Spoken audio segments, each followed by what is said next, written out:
Constitution call Friday night. It is November the 1st. Wait a minute, not recording. Oh, okay. Thank you.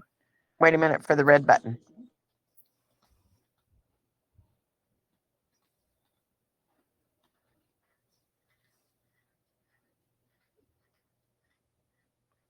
Is it going yet? It is on my end. Yeah, it's going. Okay. Well, good evening, everyone. This is the Constitution call, and welcome. Today is November the 1st, 2024. It's a Friday, and we are ready to get going.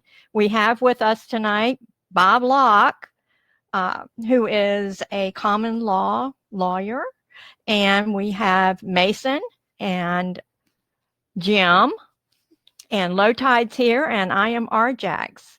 So we will get going. Why don't we start with does Mason, you or either Jim have any new news to give us tonight?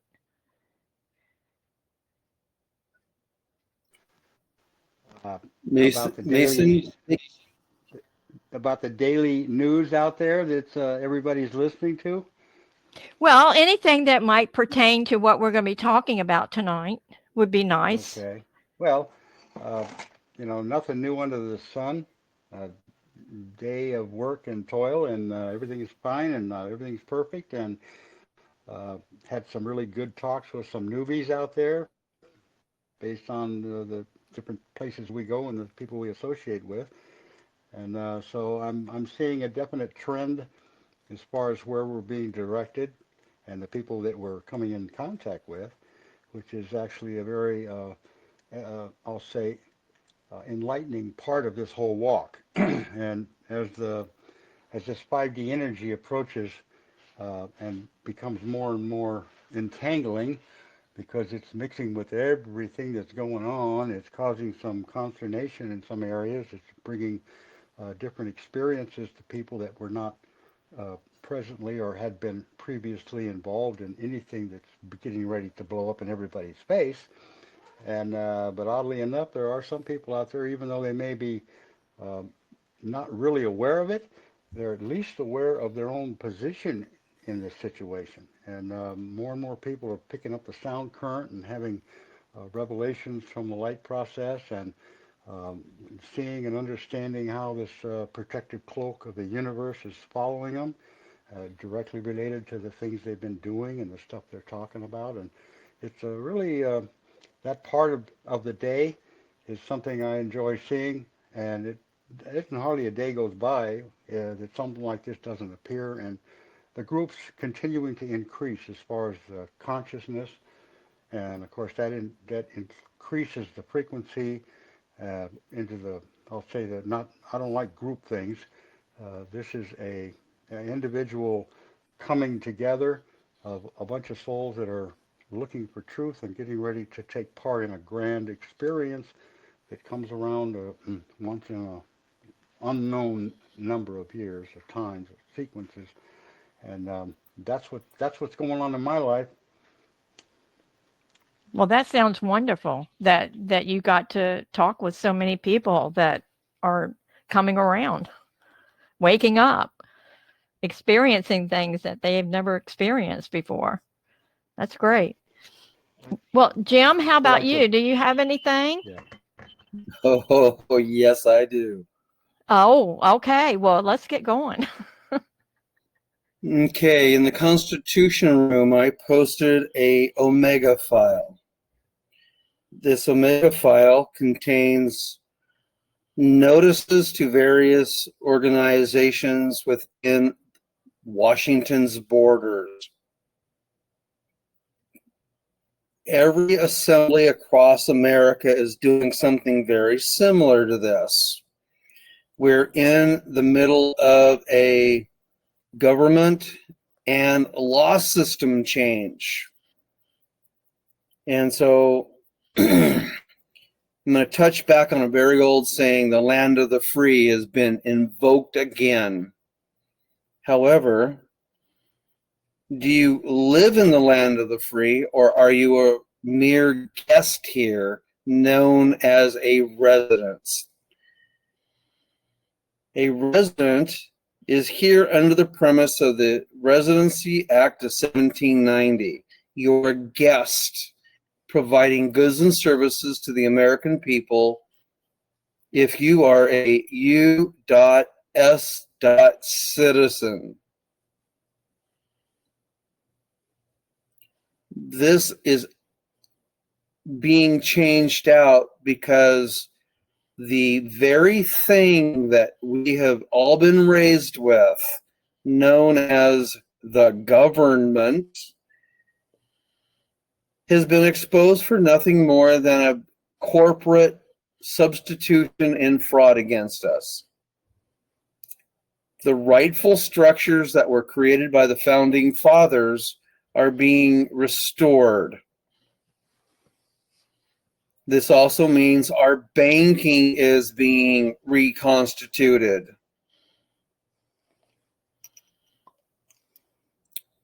You're about to hear about trade banks and prosperity institutions that are going to replace a lot of conventional banks in the landscape.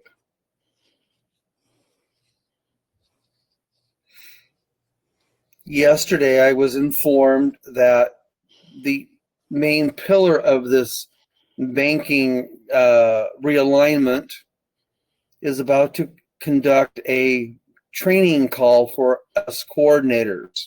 And yes, I'm in the middle of that. I've talked with Mason about some of the things that were put in place in the 1930s. And the extent of the great theft that was committed against the American people. That is being recollected.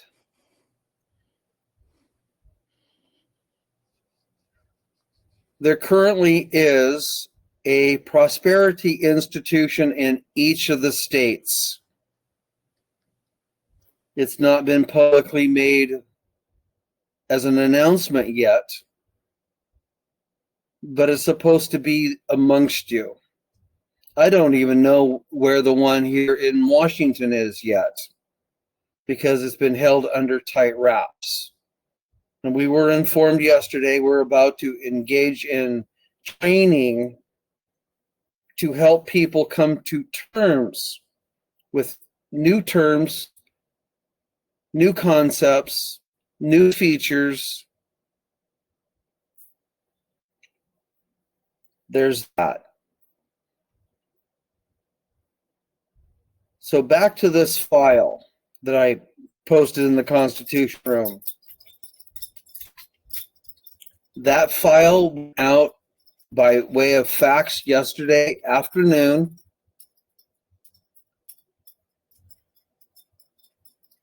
And since every state is in the midst of something very similar to what is inside that file, for anybody who is not seeing in their face results, they don't sit on CNN. That file is a in-your-face piece of evidence presented to you that the change is afoot. I yield.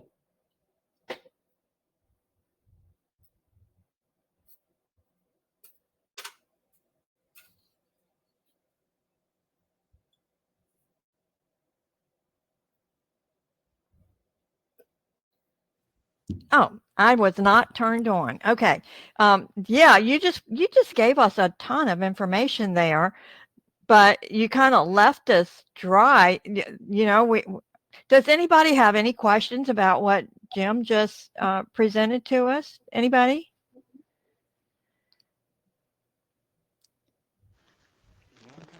Curious about one part. This looks to me like it's some kind of a paying membership in order to get access to this information. You shouldn't have to pay for that. that should be downloadable and accessible to anybody. And I got this, you need to enter your special code or some other elements, or you need to join and get your special code. So I don't know if I clicked on something that wasn't part of that particular web or that document, but that's what came up after I clicked on it and downloaded that part. So it didn't give me just free access. I had to go through jump through some hoops. And that's my question, if that's what that's about. Because No, that should be a free. Okay, that's my question, and I guess it wasn't explained clear enough in the link to show me how to get to that stuff without just joining and taking up a monthly membership. So, well, if there's some setting that needs to be turned on, I'm willing to go in and break that file apart. It contains like 9 documents.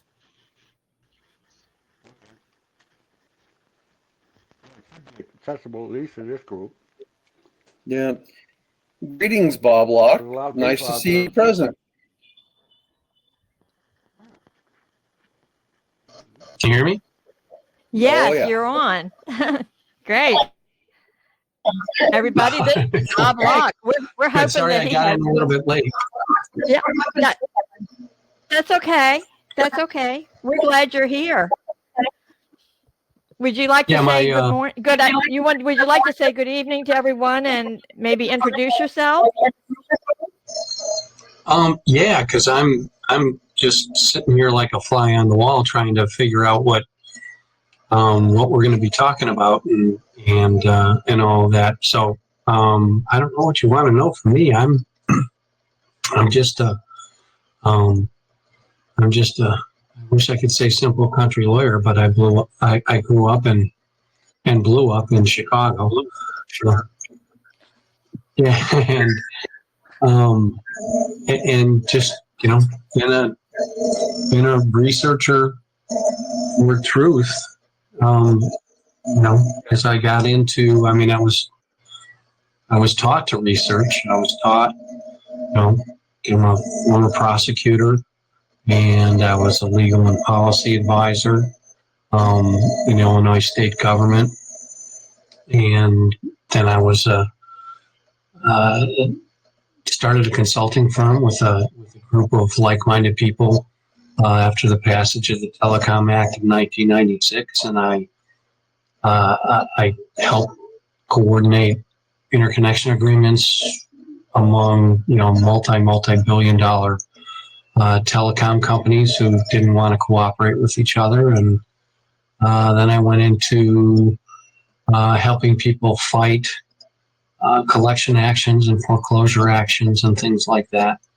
And now I do some consulting. I rescinded the contract that I had the oath I had mistakenly taken with the corporate government entities in Illinois and the corporate Supreme Court, and now have worked on my own research and researching with people of like mind to try and ferret through and find those aspects of our history that have probably been papered over or ignored by the mainstream and by educational institutions. To for myself, it all started. It all has to start selfishly. Honestly, if you can't do something for yourself, you're never going to be good at doing something for anybody else, right? To help.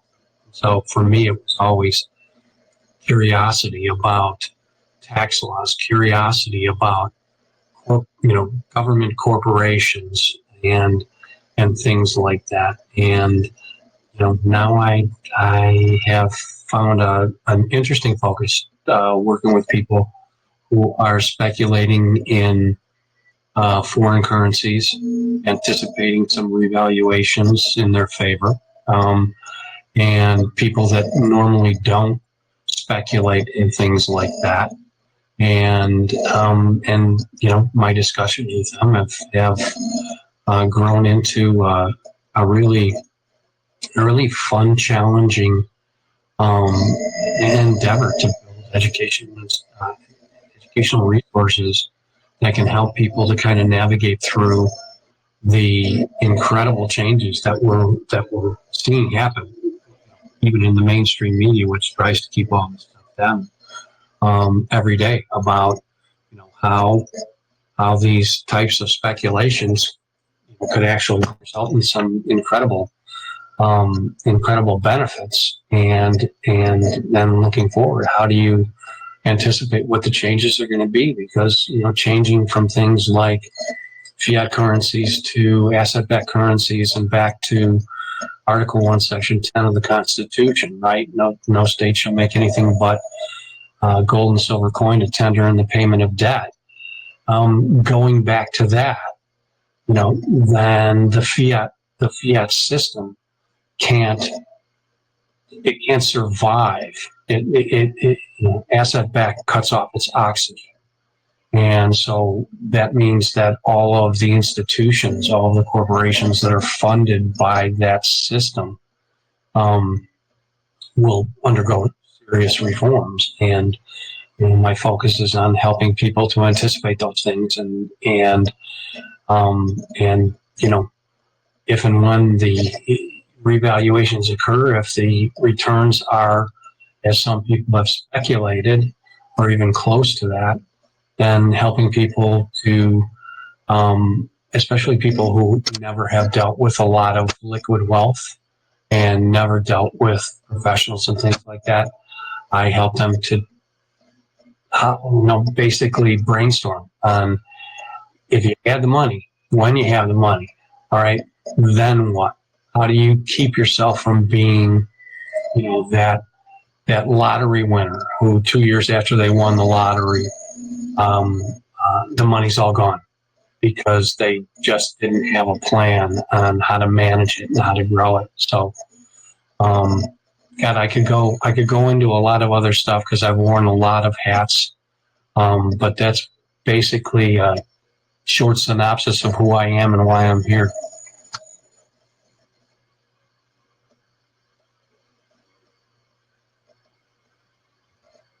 Well, we're happy to have you on board with us. Absolutely. Well, Bob, I just asked Mason and Jim if they had heard any new information that we haven't heard yet. Do you have anything like that to share, that new information with all that's going on? I don't have my notes with me, but I was on a very interesting call that I had been anticipating for a couple of weeks. It was one of those things where there were a lot of things going on and a lot of movement taking place, and then all of a sudden it was crickets. And we've all experienced, those of us who have walked down this path, we've experienced that. But the one thing that really, kind of took me aback last night on a call that I was on was basically that the dam's about to burst. All this stuff is moving forward, and there are going to be some monumental changes here, and they were going to be happening very shortly. And I hate to be that opaque because I wasn't given specific time frames, but after hearing crickets and then a kind of urgency that I hadn't heard in quite some time, particularly from people who are very close to the vest in their discussions, it was a good call and had me feeling very positive that even though there are always roadblocks that are thrown up in this process of transition, that they were methodically being overcome, and that we were very close to all these things aligning. And I didn't get a chance to listen to Mark Z's call this morning. I always like that when Michael Cottrell is on, because Michael Cottrell, back from the times of Leo Wanta and, his being pulled in by Reagan to undermine the Russian ruble. These people have walked a path, and they have details that that we were never supposed to hear. The call that I had last night was with some people like that, not those people, some people like that. And so I'm very hopeful, but like anything else, RJ, I just don't, I don't ride that emotional roller coaster. I'm not going to sit there and get up and, what's going on with, Intel Dinar Chronicles, what's going on with this guru and that guru, and what do they say? And, oh, it's going to happen today, and then it doesn't happen. So then, you get the endorphin rush, and then all of a sudden, you've got all these negative feelings going through you. I stopped spending my days like that a long time ago, and I just kind of watch the markers. I watch the markers in the mainstream press because there are more of them every day. If you filter out all the hysteria around the election and look deeper into things like coverage of the BRICS, the recent BRICS Alliance Conference, and the other things that are taking place, and all the countries that are lining up to and applying to be part of BRICS. You'll see the magnitude of the changes that are taking place with respect to global currency systems. And so the call last night just kind of gave me a pat on the back, like, okay, the crickets were because things needed to be taken care of in terms of security, in terms of logistics, in terms of continuity and things like that, and that they're going forward. Are they going to happen, this weekend, this week, as some people are saying? I have no idea. And I never speculate like that. I mean, if I knew, if I knew, I know that I would be under an NDA and I wouldn't be able to tell anybody. So all I can do is just use my powers of observation and logic and look at what information is out there. And I know we're closer than we've ever been. Is it going to be in November? Some people are saying we have to get past the election, but we've been past elections while we're waiting for this. So we wait and see, and we pray, and we get together with like-minded people, like the people on this call and the people in this community, and we build each other up and support each other and share information, and the community grows. And irrespective of what happens and when it happens with respect to the RV, GCR, if you're looking out there at the NESARA, GESARA possibilities, whatever, no matter what happens with any of that stuff, we're building a community, and building in a community in a time of incredible division in this country and around the world.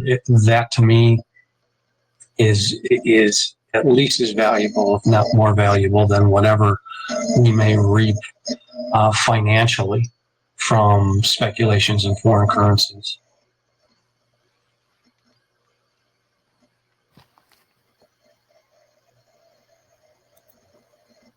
Well, that's great. I wanted to ask Jim something at this point. A couple of weeks ago, I was asking about banks, and I've even asked Bob Locke about the banks and where they stand. And with everything that's happening, do any of you, Bob or Mason or Jim, do you have any information on what's going on with the banks and whether they're going to survive? I have a little bit. This time last year, there was an indication across the credit card processors that they were informed that as of January mid-month that their services were no longer going to be needed. Well, the Federation of States told all the banks they need to restructure themselves to come under the American public law. and come under the prudent man standard. Well, only 8 of them accepted that conversion offer, and 4 of them chose to stand off. Well, we've all heard about Basel III compliance as a liquidity standard. Well, the 4 banks that are in that, I feel, is Wells Fargo is one of those banks that doesn't look too good right now. And then I don't have a specific listing of the 8 banks, but when the switch is hit, everyone will be able to see it. Those that are not Basel III compliant will not survive. And yes, we do have one bank that's actually Basel IV compliant right now. That's the American States and Nations Trade Bank. And that's the umbrella bank bringing out all these prosperity institutions. I yield.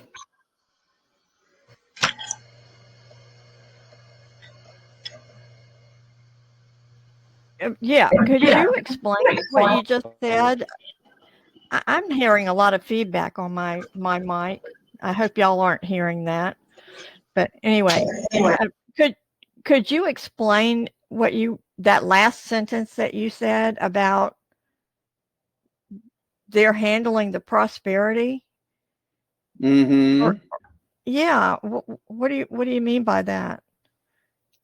Okay, so we all have been raised in an environment of what a bank looks like. It feels like it's hairy, it's got works. This is what a bank looks like. And we have credit unions around us.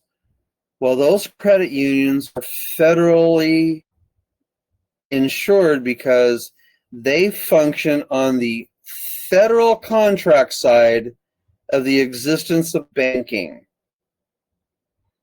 In the 1820s, when you walked up to a man or woman and said, do you know what federal is? Everyone knew that was a contract reference. So the federal government at that time was a contract government, a hireling.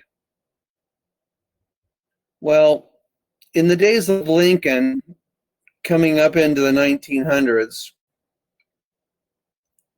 our trade banks, which dealt with living people and solid assets, were gobbled up by the commercial banks and plucked out of the landscape.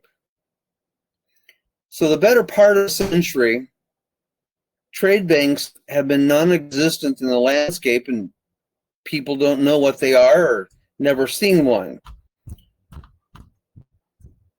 The American States and Nations Trade Bank is basically replacing the Federal Reserve, because the Federal Reserve went bankrupt in 2009. The Federal Reserve offered a chance to come back to the negotiation table for a 50-year contract, and they thumbed their nose at us. Well, the fiduciary for this happens to be a certain younger lady, and she's been approached by over 200 countries to help them right-size their banking relationships for trade. You see, the realm of commerce is highly controlled and very regulated. But we Americans enjoy an unrestricted, internationally recognized right of free trade. The workman is worthy of their hire. You're worthy of the fruits of your labors and your intellectual creativity. That has all been mishandled behind our back for so long. No one collectively knows that starting around 1860, there were labor bonds taken out on every one of our ancestors up to and including us. Those labor bonds are being collected for our future benefit as a result of labor bonds and the finance of a 10-year bond under Social Security and many other instruments. We are owed so much. And it's being handled under a program called GIFts for short. And here shortly, you'll hear about this program.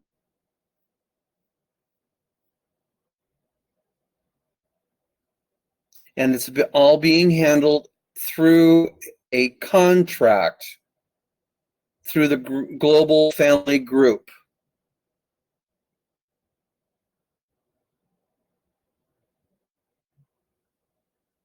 Many of you are hearing about having to file paperwork to correct your status.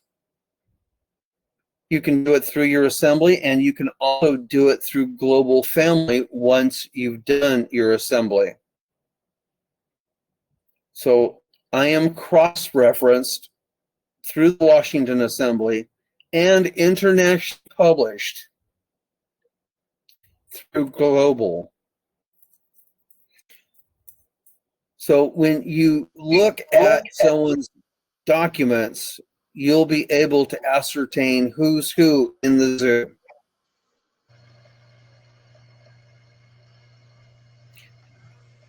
Hey, Jim. Can I Yes. ask a question?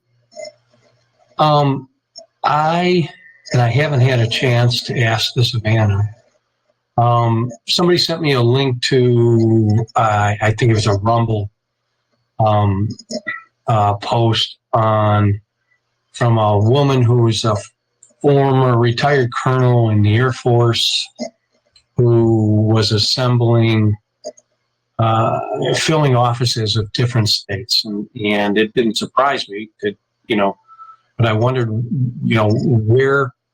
where the relationship was, where a comparison of the focus of the American States Assembly. You know who I'm talking about? I don't remember her name. She was a doctor, and she was talking about efforts to fill, and it's basically follow-ons to Tim Turner, when Tim Turner was going and doing his, diving into his research and challenging corporate government entities and trying to expose, real history, the history of our country that has been kept from us. And I don't know if you know anything about that, and if they're interrelated, if they're, operating on different tracks, and because to me, I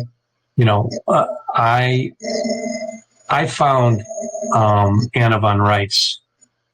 Somebody forwarded me one of her books, and I was going through it at a time when I was doing intensive research about the history of our government, the real history of our government, and all the things that had been suppressed. And I found documents that I had been looking for 10 years, referenced in her book, and then, using the sites that she gave, track them down. And then that led me to reach out to her and send her an email and say, okay, let's talk, which ended up with, a couple of trips to Alaska for days and days and days, bleeding eyes, being up researching, all kinds of minutia in terms of governance and regulation and in monetary policy and getting to the point where you could have a simple and easy process to change your status once you realize that when I realized that when I swore an oath that I thought was to the organic government in Illinois and the organic, Supreme Court and the Constitution, I didn't realize that it was to a corporate entity. And it took me some time to get there. And when I did, it kind of changed the way that I viewed everything. So I don't know who these people are. I haven't spoken with any of them, but I wondered if you were familiar, and because it can be confusing to people. And so if you know anything, I'd be interested to hear anything good or bad about what they're doing. I know a little bit. I sat through a phone call, and so our speaker pro tem and I were on that call. She asked several questions of Tim Turner that he was unable to answer about the land and soil jurisdiction. And I sent a request for Anna to look at them, and she came back and said, well, first of all, they're dual citizens that straddle the fence and don't see any value in supposedly correcting their status. And we've got a lot of groups out here that are trying to restore the republic. And because in 1976, Jimmy Carter removed American history from the school system, pretty much anybody under the age of 64 doesn't know what they don't know. And it's a struggle to get people to recognize that the thing that they grew up with all of their life is nothing more than a foreign-owned donut stand providing goods and services. And when you tell people this, they are utterly shocked. And so from my perspective, what I see in the Turner Group, these are dual citizens. Because they lack the status and standing, they cannot rebuild the republic. Because the republic was a stepping stone institution, and the vast majority of people do not possess the wherewithal to know how it went from the county to the state, from the state to the federation, from the federation to the confederation, and from the confederation to the republic. The Confederation and the Republic were laid aside under Lincoln, and then the British masqueraded an entity out of Edinburgh, Scotland, called the United States of America, Inc., and stepped in that gap to represent the supposedly missing component of the contract. So when you tell people that this organization or that organization, they don't have the status and standing. The U.S. Supreme Court keeps saying status standing. Well, what does that mean? It's in context. Always. Yeah, it's capacity. Okay, so the capacity what? Stand on which side of the contract? Well, what capacity are you operating in? At the end of the day, are you because when you say straddling the fence, all right, then right there, you're speaking with a forked tongue. You can't be one and the other, right? And it's like no matter how hard they find it, try to hide it. And they do make it hard. They make it hard to find it. You think about things like the original 13th Amendment, which was one of the, main but undiscussed causes of the War of 1812, which resulted in a huge loss of historical documents that underpinned the original republic as it was envisioned, right? And it's one of those things where we've all been kind of fairy dusted into this Cinderella story of, okay, we beat King George and then the British ran away and then everything was wonderful. Well, no, there were tons of Tories that remained in this country, and they worked to undermine the growth and establishment of the republic form of government, right? Constitutional republic form of government. And they still are. You look at what it couldn't be any more apparent than what's going on in this election cycle, and we're hundreds of years from when that original event happened. It's always been there, and that's why was it Jefferson who said Franklin said it's a republic if you can keep it, but then I think it was Jefferson who said we're always one generation away from going back to some kind of tyrannical, totalitarian,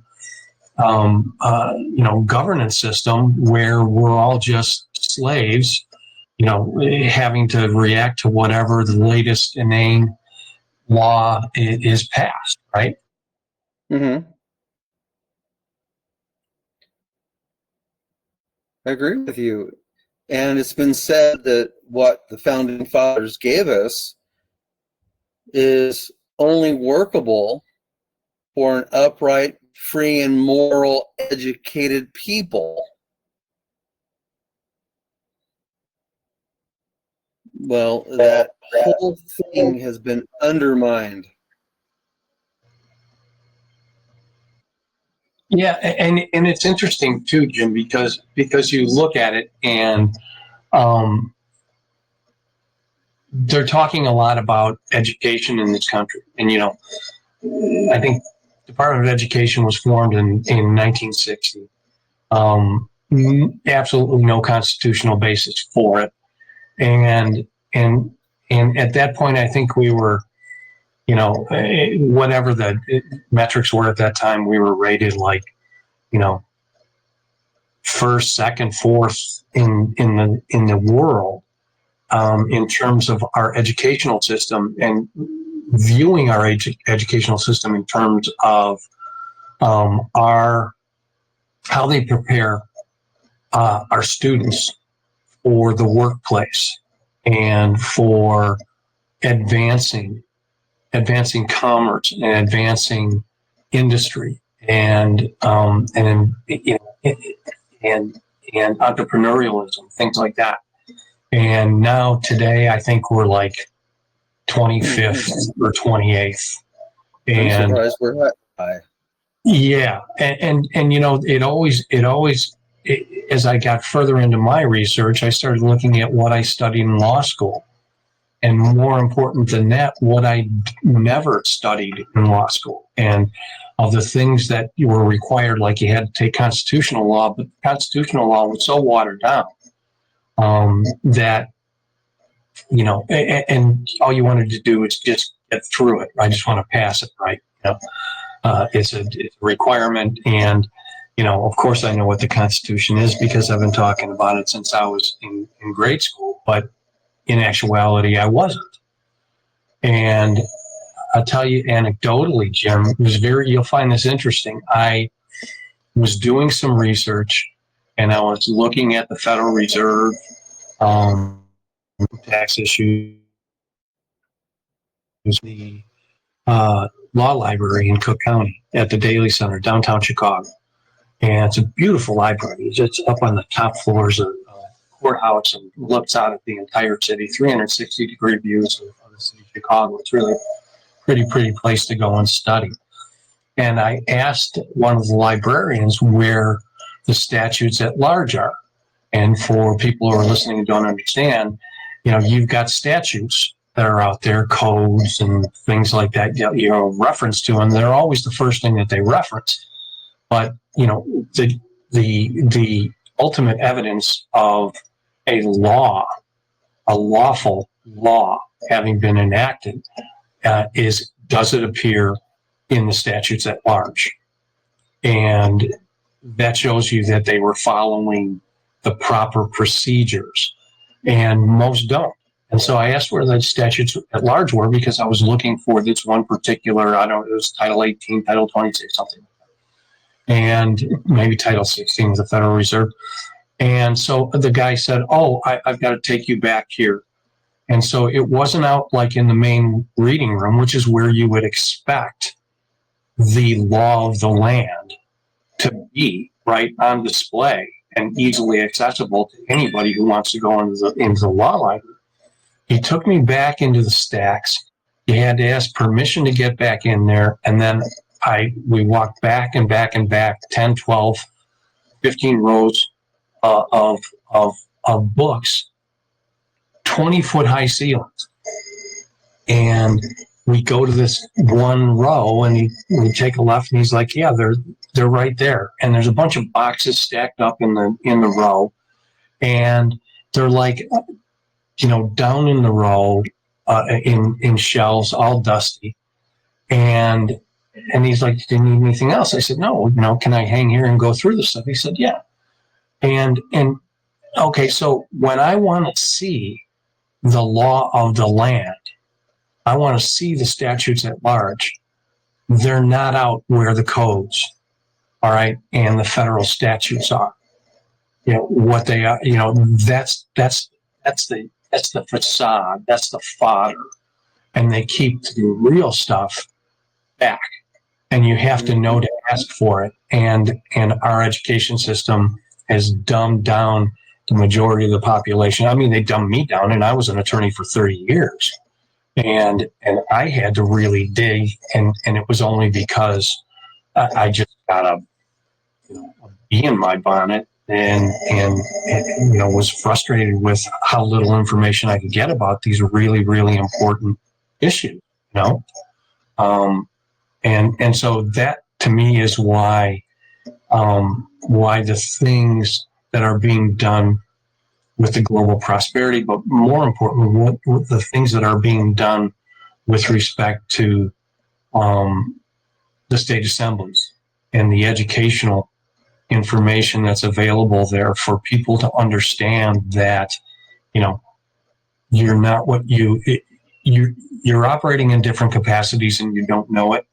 And you need to learn about what those capacities are. And then you need to learn, you need to determine for yourself which capacity are you comfortable operating in. There were plenty of people. I want to say there were only 3% of the people that were ever involved in the Revolutionary War against Great Britain. 97% were sitting on the sidelines, maybe providing some support, and there were plenty that were supporting Great Britain. So, but you need to pick which side you want, but you need to figure out, what the different capacities are, right? And then you can make an informed decision, and then at least we can have discussions, intelligent discussions about real history and about the importance of status and capacity in these changing systems, because the systems are changing in my mind. I don't know. What do you think? Oh, they're definitely changing. So when I have a conversation with groups of people, I approach it like this. Unbeknownst to you, you've been put through the cattle chute, and your spoon-fed vocabulary puts you in the middle of this slave chute. And unbeknownst to you, you've been working and living your entire existence doing a whole bunch of stuff for folks that you were conditioned, trained to do. So you have been butcher, baker, candlestick maker, chief cook, bottle washer, baler, bailee, donor, donee, trustor, trustee, private banker, and you may have even been a warrant officer in the Merchant Marines of the Queen of England. And you've been doing all of this for free. How do you feel about that? Most people give me that deer headlight look. Well, sure. And that's understandable.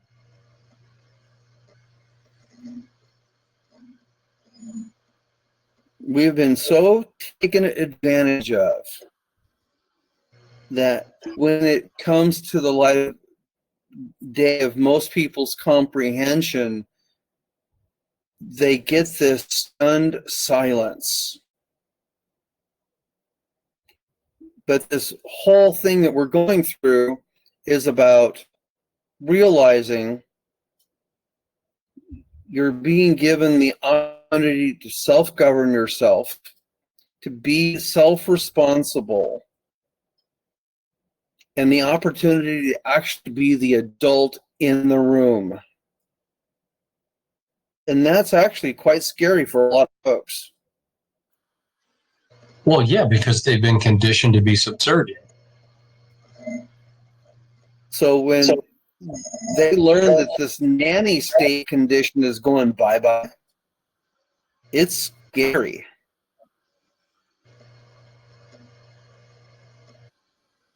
Well, and they don't believe it. But, you know, I mean, all you have to do is look at the federal debt and look at the percentage of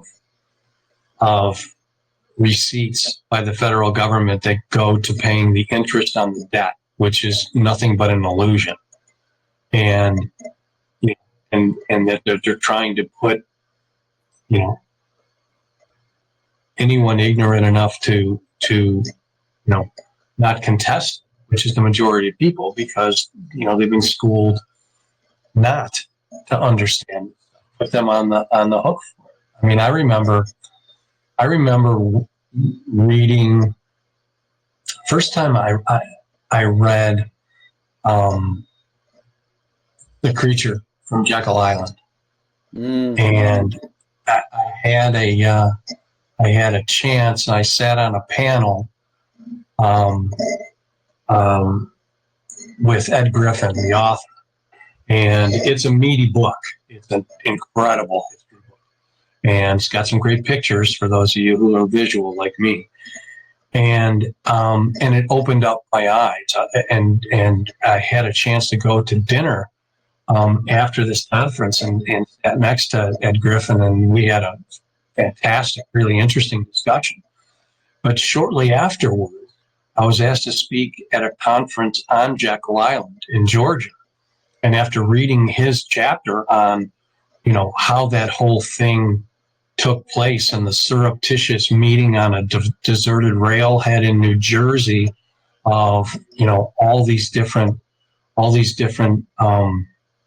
congressmen and bankers and lawyers going out and spending 2 weeks on J.P. Morgan's hunting estate on Jekyll Island under assumed names. They sent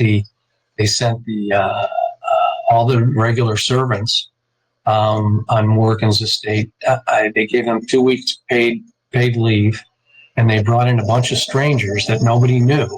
They all went under assumed names. And I would tell that, and this was at a point where I was deep into my research, and so I'm talking about it because I'm interested in that. Man, people want to hear this.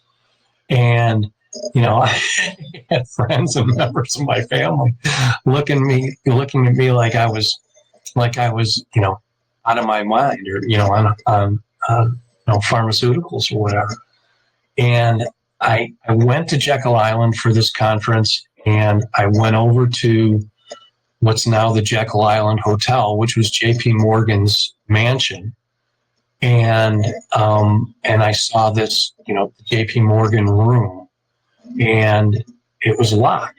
So I went over to the concierge, and I said, "Is there any way that I can go in there?" Because that was where they did a lot of the work on drafting the Federal Reserve Act in 1913. And she couldn't have been nicer. And she said, like, "Yeah," grabbed the keys, came over, let me in, walked in there, and there wasn't a stick of furniture in the room. They obviously used it for, meetings and banquets and things like that. And there was one thing in the entire room, and it was a picture with some text in a frame across the room where I walked in. And it really, I don't know, I'm sure it was just me because I was so into the research at that point, but I mean, I got just a really, tingly feeling as I was walking through this room, knowing what had happened there. And all these people had told me, conspiracy theory, da-da-da-da-da. Well, on the wall, framed, is an excerpt from Paul Warburg's autobiography with a picture of the 13 or 14 men who spent those 2 weeks on Jekyll Island drafting Federal Reserve Act.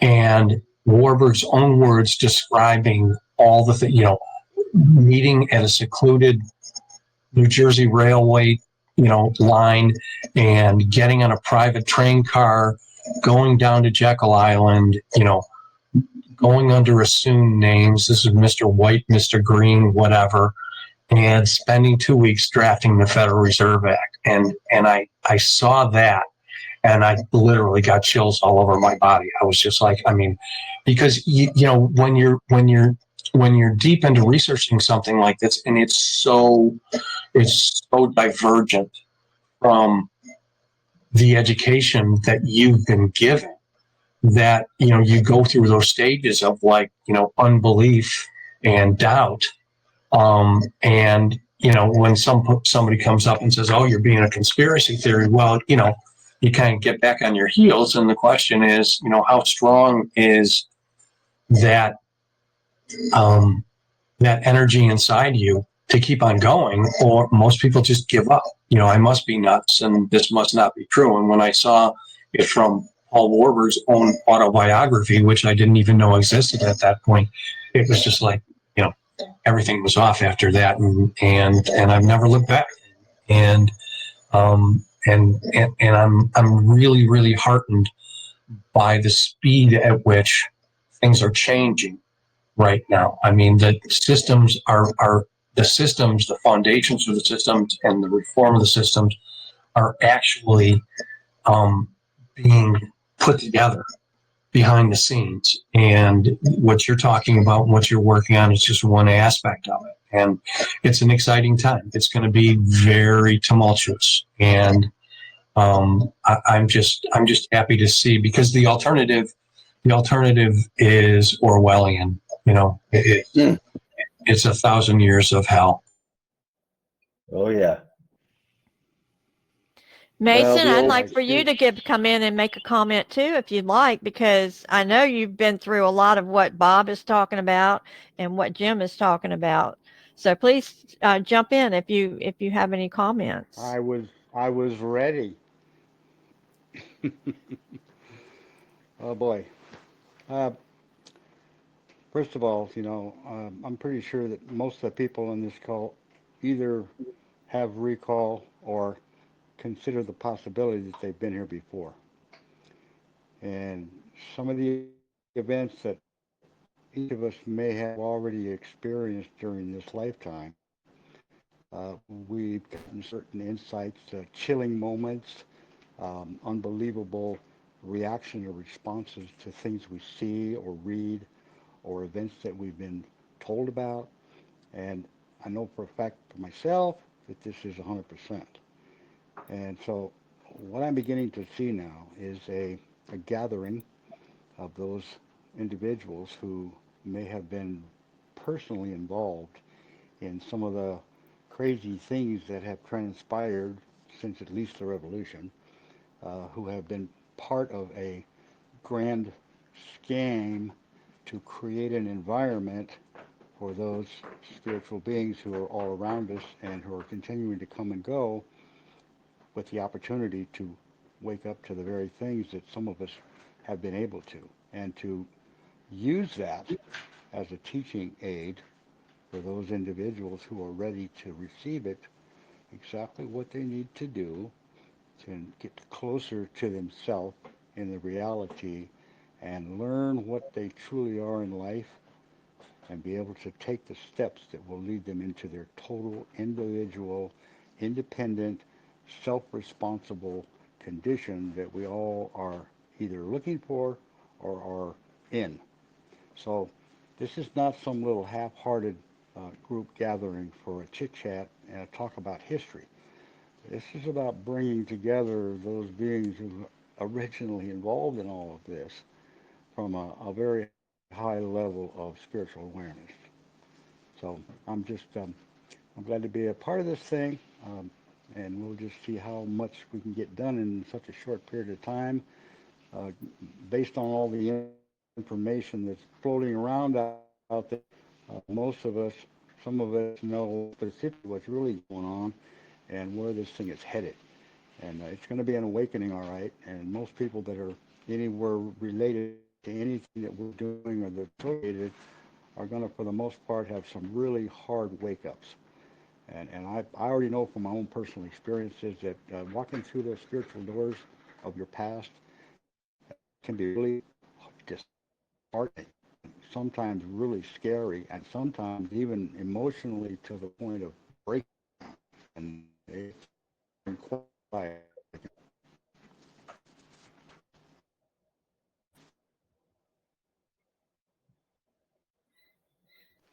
I yield. I agree with you, Macy. Yeah, I did too. Well, y'all can continue the conversation. You don't have to stop.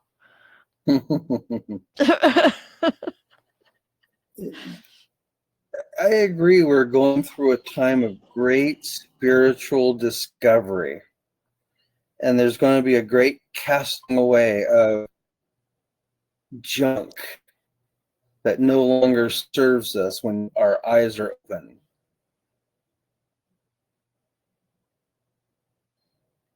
It's just going to be an amazing time. And the only thing I can say is it's going to be consistent change. Change in, change out. Change above, change below. To the left and to the right. Just don't be shocked with it.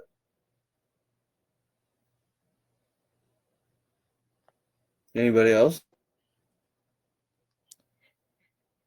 Well, I was talking to my sister today, and I was telling her that we are getting ready to go through a major change everywhere, that everything on this earth is going to be revalued. And it would be good to know what things are going to revalue up and what things are going to be revalued down. And she's selling her house right now. And I said, take your house, for example.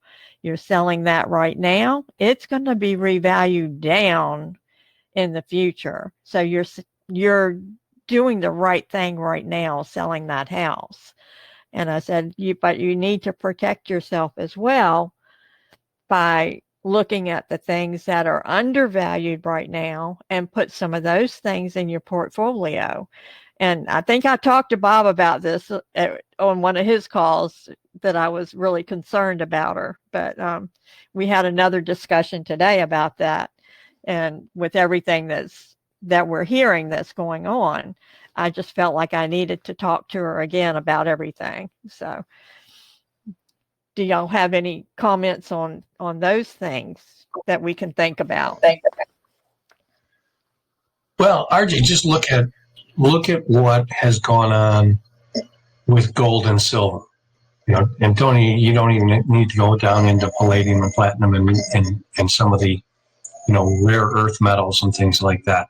You just look at how much gold and silver have increased in value, and you know, that increase in value is just strictly a reflection of the drop in value of the U.S. dollar as all these companies, you know, BRICS is the biggest coordinated effort to dump U.S. treasuries and U.S. dollars as an international trade currency.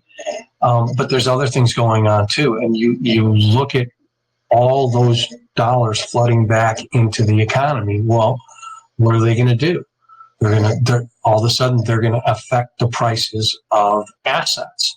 And so, you know, gold, if you look at them and you listen to these idiots talking about it, it's like, well, gold, you know, we established, you know, back when we were talking Bretton Woods and, you know, pre-1971, and we're going to set the value at $35 an ounce. Well, it's going to be $3,000 an ounce very soon. I think I may be right. It's like $2,800 an ounce, and silver's over $30 an ounce. So it's pushing levels when the Hunt brothers went to try to take control of the silver market back in the 1980s, early 80s.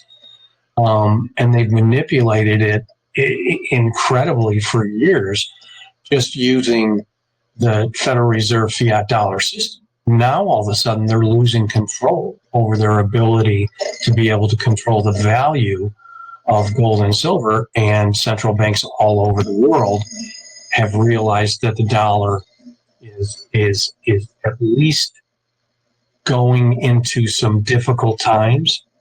And so they're hedging their bets, and the amount of central bank buying of gold and silver and other precious metals, and looking at asset-backed alternatives to the dollar as an international trade currency, they bespeak significant changes that regular people, you're not going to hear from most of your advisors unless they really have your interest in it. So I appreciate the way that you stay in touch with your sister on that stuff, because she's at a time where she's making some changes, and a little diversification never hurts.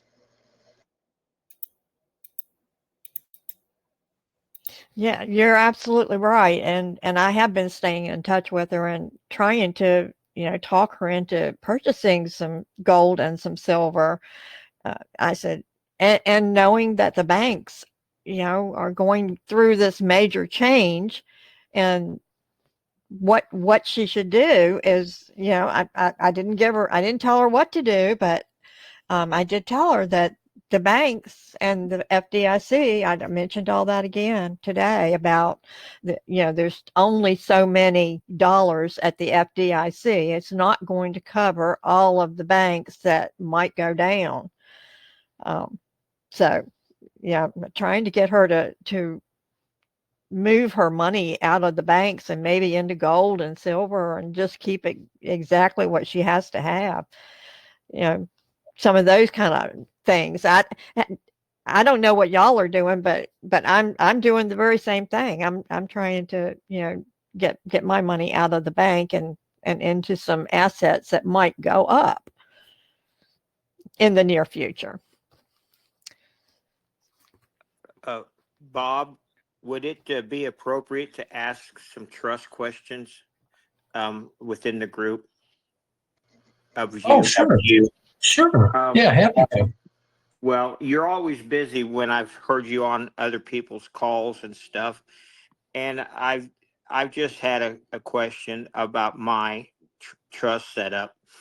I have a trust that was set up by Jim George from Tennessee, and it's an irrevocable trust. And I've heard you talk about religious charitable trust, and I wanted to find out, is there a certain structure where I can use that religious charitable trust on top of my irrevocable trust that holds my currencies, and then the trusts that are downline that hold my properties and my automobiles and such as that? Am I clear enough, or am I confusing?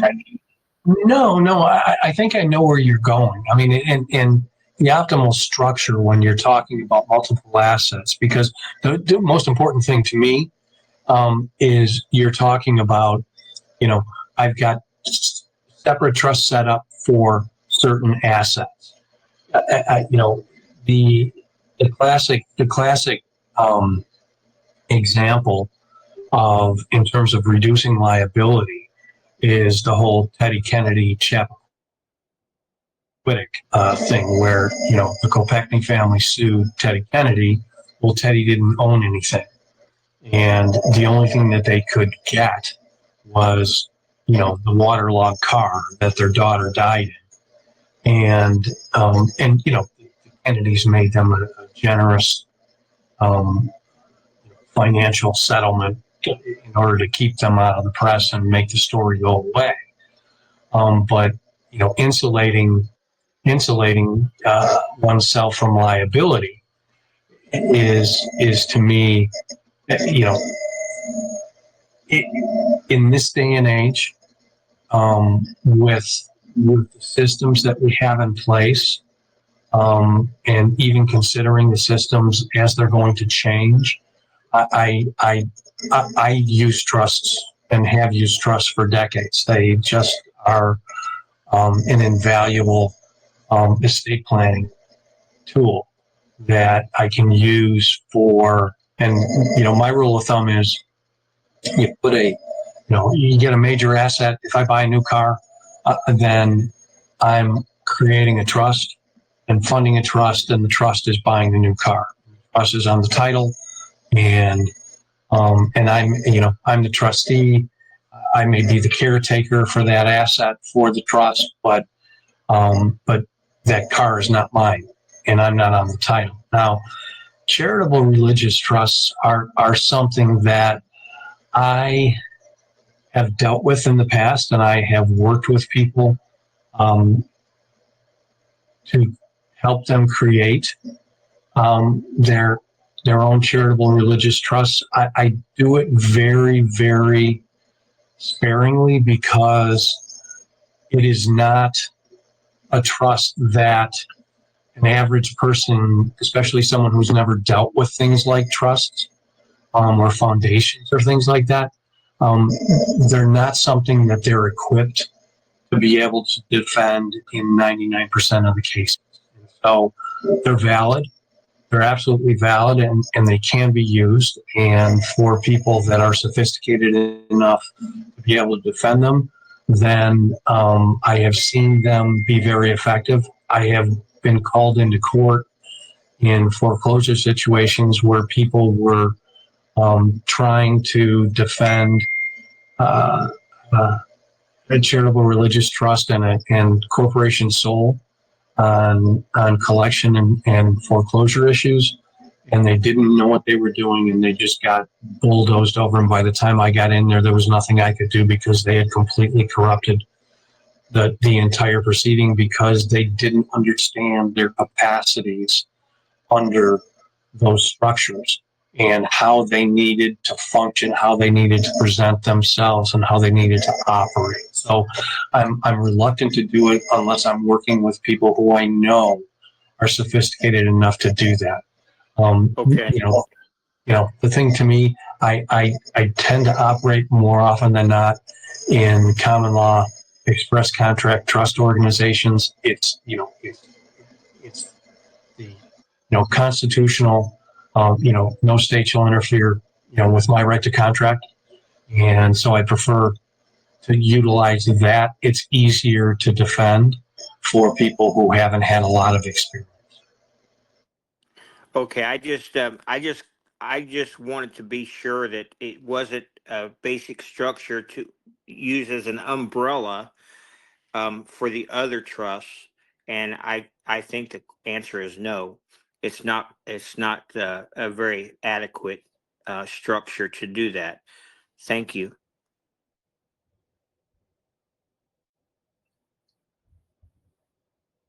Well, does anybody else have any questions? I'm glad that Low Tide spoke up. Is there anyone else here that has any questions for Bob or Mason or for Jim? I just wanted to mention something. The person that Bob was looking for was Sandy Mariarki. She was a colonel in the Air Force, and she's the one that's part of that new group. It's called the Republic for the United States of America.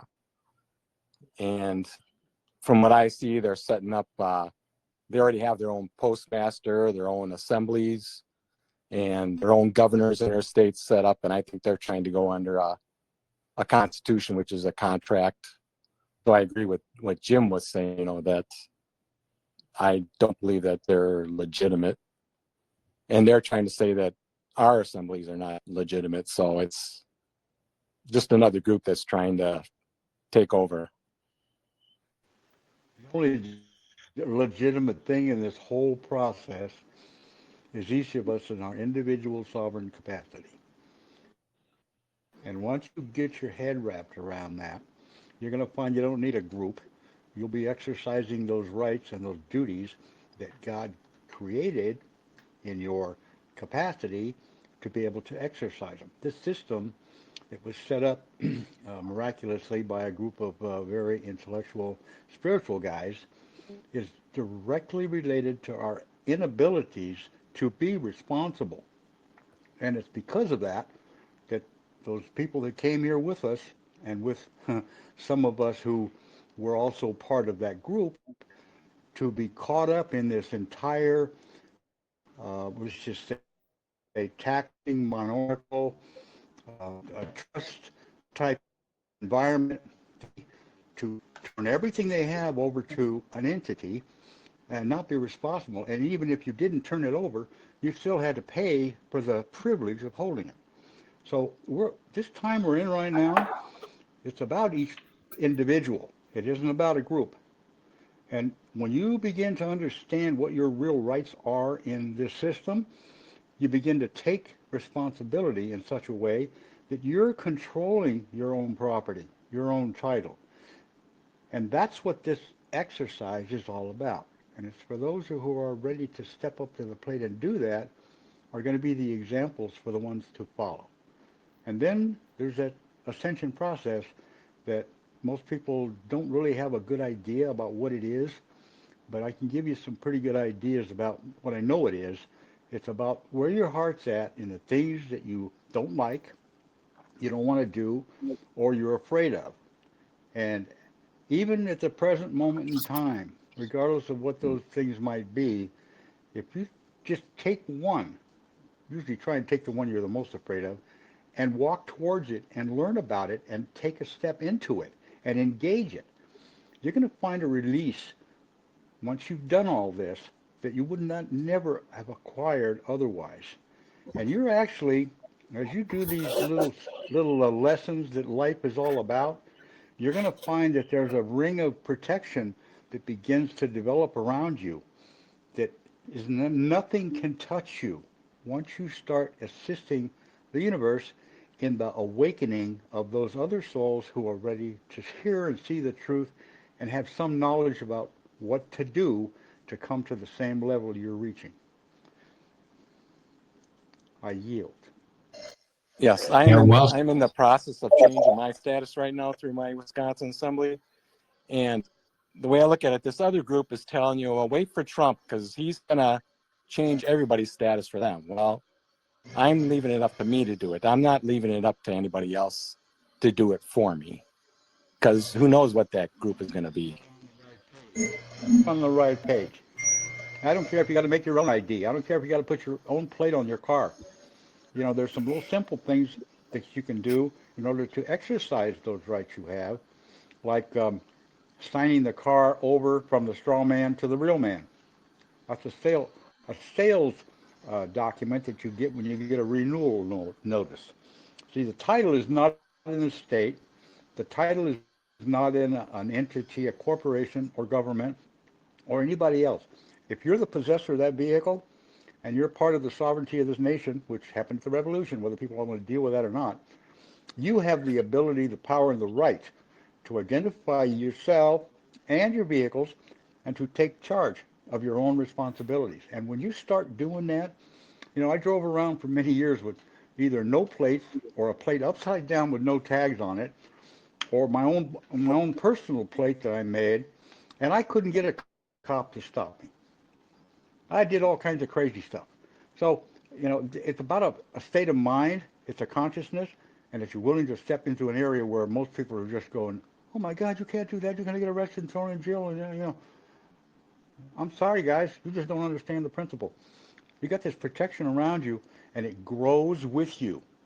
It gets more and more obvious every day of your life that you're looking at a system that you took part in creating, whether you believe it or not, that you've taken steps now to engage it. And the universe is looking at you and saying, oh, yeah, here it is. He's finally stepped up to the plate. Time to go to work. And here we are, collectively. We're going to work, guys. this is cleanup time for the planet. We just happen to be some of the janitors.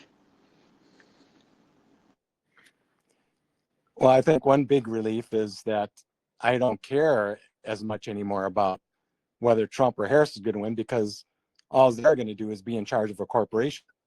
They're not going to be in charge of me. They're going to be my employee. So they're not really in charge of us. They're in charge of a corporation.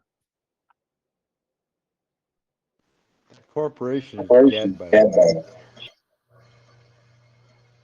Well, and if you look at it, and this is where people that are new to all this, the understandable deer in the headlights reaction that they get when hearing, what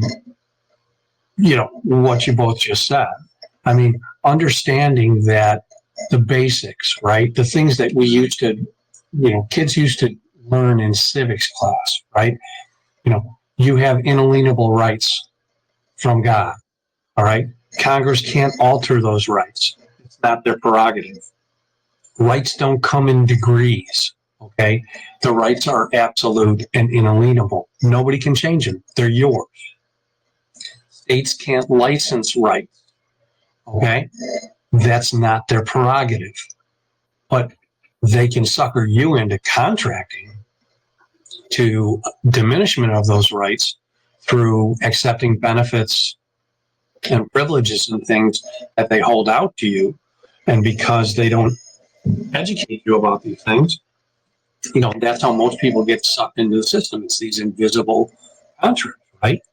And so, it's very basic, but it's very profound.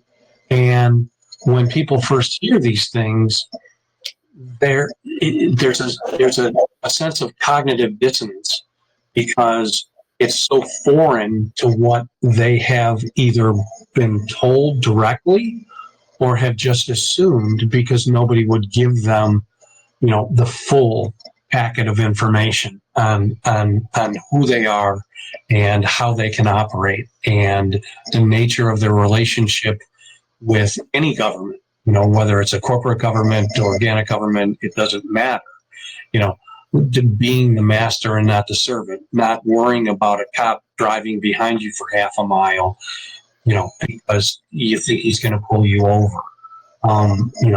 Not worrying about going into a courthouse and dealing with a court clerk who, or a DMV who treats you like you're subhuman.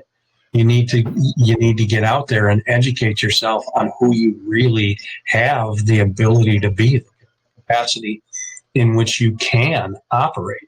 If you just take some time away from social media, away from the TV, and just do some basic research and reading. I mean, to me, I tell people, buy Anna's book.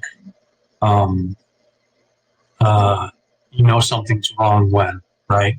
That to me, I found documents in there that I had spent 10 years trying to find, and boom, I put my fingers on them, and they were things that were pivotal to my understanding of these kinds of issues as I was growing in my education, and I was led to that. And it was like $15, and it was probably the most powerful book that I've read in many years.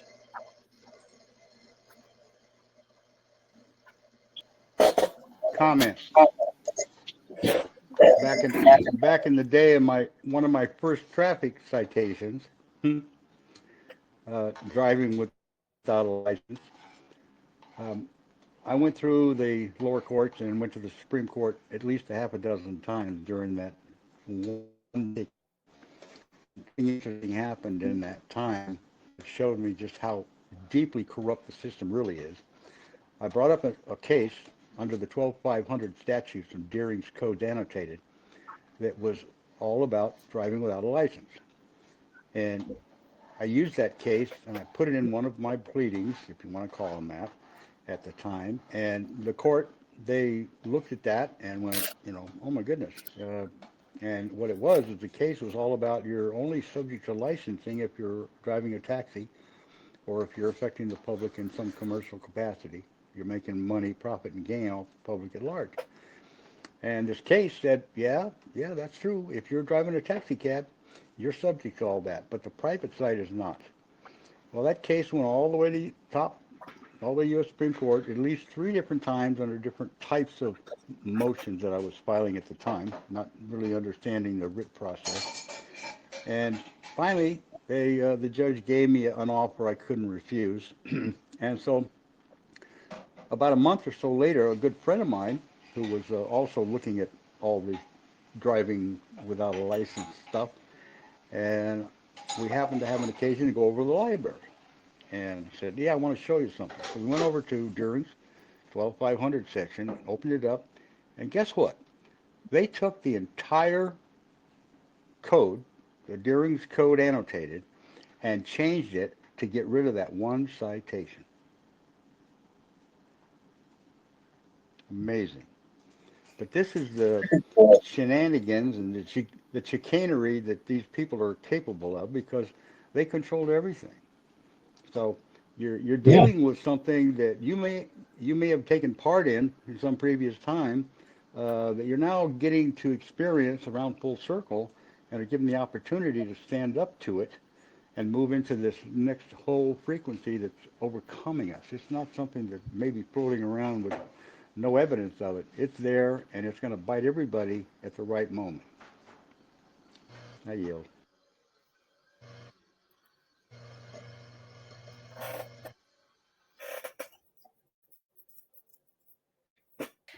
Well, I'm glad you shared that, Mason, because that was something Salty asked me to make sure you shared.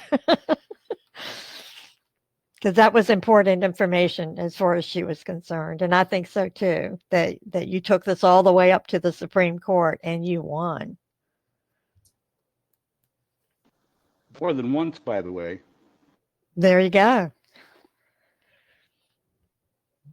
Very brave and a lot of courage to do that. I'll be honest with you.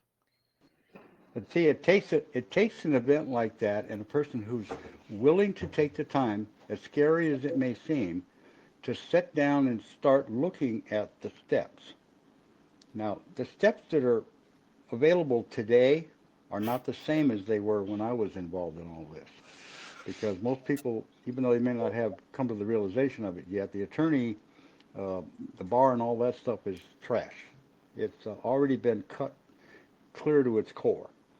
And the court system, as all the attorneys have known it, is in the process of totally collapsing, caving in, and all this admiralty maritime, commercial licensing, and all the other rules and codes that have been running this establishment all this time will no longer be. And the judges, they're all going to be either taken out or I don't know what kind of an opportunity that they may be given in order to convert them over to the American common law process, but it's not going to be something the average person is even going to be able to understand because it's too simple. And once the people start getting their head wrapped around this stuff, it's just going to be another level of awakening for those that have been unwilling to take a step, but may find out it's not all that scary after all. But you got to take the first one.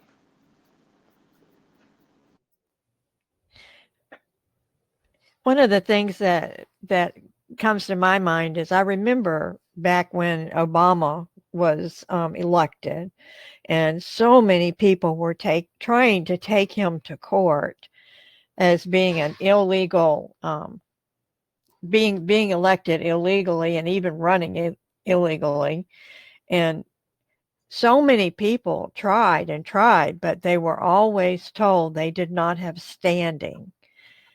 And it seems to me, what could you explain all of that? Because I know I understand it a little bit better now than I did it back when it was happening.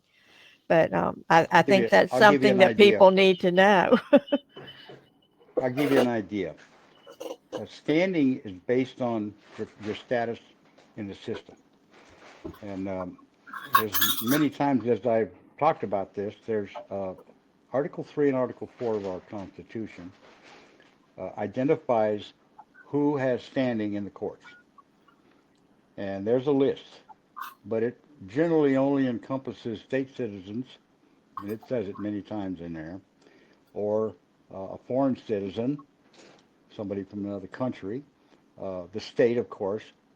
And the point is that the Supreme Court has in Article 3 jurisdiction, original jurisdiction, where a state's a party. It doesn't say may be a party or has to be sued by some specific entity. It says a party. So technically, anybody could bring a suit against a state in that court. But if they don't have the standing to start with, they're not going to be in that courtroom. So the standing part has been, from its inception, very clear. And that amendment, that Article 3 of the Constitution, it's never been messed with. But the Supreme Court's made some rulings along the way that convolute that section. They didn't amend it, they just convoluted it. And there's been several writs that have been removed, which were not constitutionally done. They were just an act of the legislature, and it wasn't done in an act that would create a law that everybody would understand, yeah, this thing was not correct, it'd been changed for a reason, and here's the reason. And I'll give you an example. Writ of error is a good one. When I was involved with the IRS during my first big run at the system, there was an issue involving subpoena duces tecum against the U.S. Attorney General's office. And the question I was asking had to do with what documents I may have signed it and made me a taxpayer or an officer, employer, elected official. Most people don't realize that Title 26 actually identifies her 53 on it.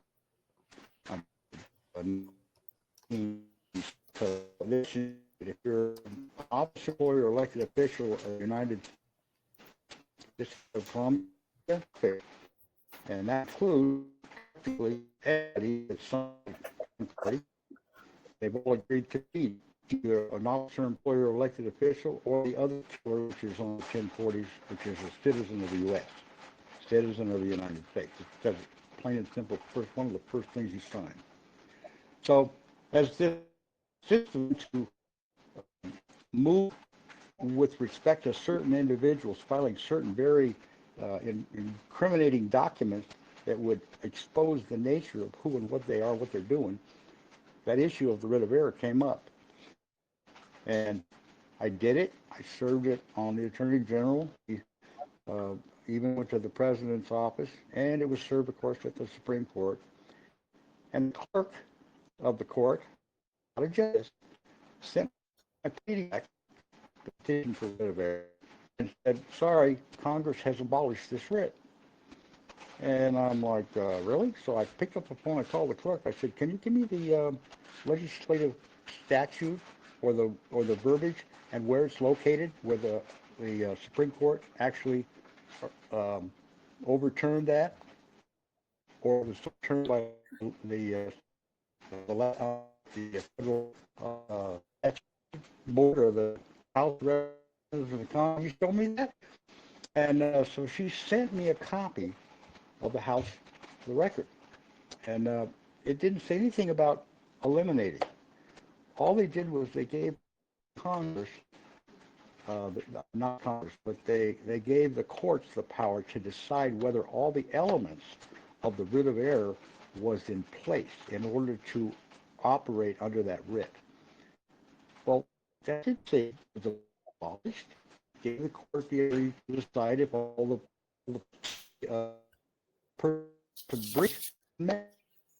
It had to be it had to be dealt with the right involving life, delivery, or property, because that's what the writ of error is for. That's the highest common writ or sin, and it wasn't a permissive writ. It said mandate to hear the case once any of those issues before that court. And I'm saying there the whole thing, man, these people, they're lawless. They don't even go by the rules, basic rules of changing something or eliminating something that our system, most of the early cases in our history, all have writ of error. because they were brought by a state citizen. If you follow this thing very, you're going to find out that term is primary jurisdictional issue standing rules courts. It's the first thing they ask. So it's not complicated. There's a lot of history on the subjects, and the information is available for anybody that wants to do their own research on it. And it's all a matter of public record. It ain't stuff that's hidden. You just got to know what to look for. Ask the right questions. Go in there and jump on the librarian and get your nose in her business or his business. You know, ask them where the original statutes, for instance.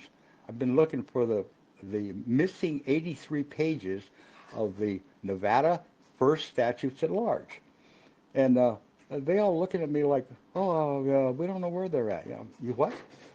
You know, and there's some crazy stuff going on around the government right now, and more and more people are going to be finding out how goofy this whole thing has been. And it's been one big circus, I'll tell you. So, wake up, folks. Yep, that's right. We all need to wake up. We need to wake up to what's been going on and figure out how to change it. And I think that things are changing, definitely. You got to be part of the changing, though. You can't let somebody do it for you. There you You're go. responsible for you, and ain't nobody else on this planet. Nobody else on the planet. And the minute you realize you have a right to do something, if you don't move towards the entity that's telling you don't, then you're missing this boat. That's just how this works. So don't be afraid. Take a step in the direction you know you should go. Address the things that you've been told you can't do because for whatever reason. But they gave you the wrong status. They put you in a commercial capacity. They've glommed onto all the titles of everything you think you own. And here you sit wondering, well, what happened to our gold and silver? Oh, simple, sleight of hand. What happened to your land titles? They buried that back about 1802. And the list goes on. But the evidence of it is there. You can go back and find these things and see, wait a minute, they didn't have the right to do that. And just so you know, there's several cases on this one subject. When Congress, I don't care if it's state or federal, creates a statute, if it involves a right, a vested right, and you might ask the question, what the hell is a vested right? Well, you were birthed with life, liberty, property, prerogatives. You were vested with sovereignty, state citizenship. All these things are part of our history.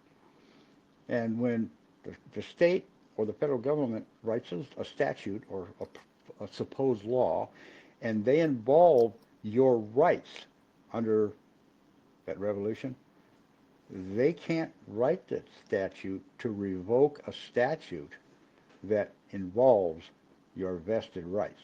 And those are all the things in your life that were vested at a particular point, but you've been kept from learning or knowing or exercising them because of some government chicanery or your own teachings and the fear of the people who teach you, who don't want you to know the truth, or if they didn't know the truth, then they're just passing on bad information. So don't believe anything you heard until you put your eyes on the documents and you know them to be valid, and you know that they came out of an authority and they follow a particular section of the Constitution that is created to give Congress specific rights. And they're not rights for them, they're duties. And so they give them power to do things to regulate. What are they regulating in that thing? Commerce. It's commerce affecting the public. The whole document is just about that. That's why the founders wrote it, to protect the private side. And that's what that document's for. They didn't do a whole lot of talk about the private stuff. You got to go into some of the Supreme Courts to find that. So.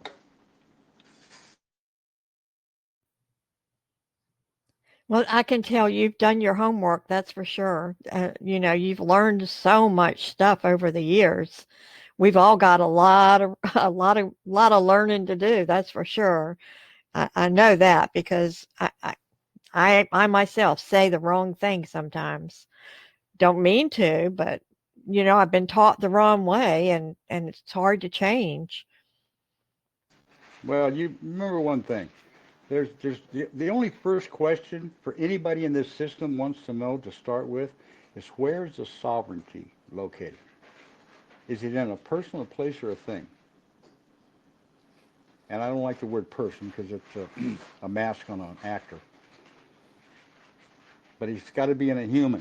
It's got to be in somebody that is part of the system that was birthed here or properly naturalized, which has not happened since at least 1802. That's another whole area of what's messed up here. And we got a bunch of people that are, even though they may be, we'll say, constitutionally qualified to be citizens, they didn't go through this process that would give them the status according to law. They did it to give them a status that was regulated commercial creation of a demonic force, and that's that U.S. citizen thing. And the statute books are very clear on this too, if you take the time to look. First, Second, and Third Congress has got the First Naturalization Acts, and there's a couple of cases.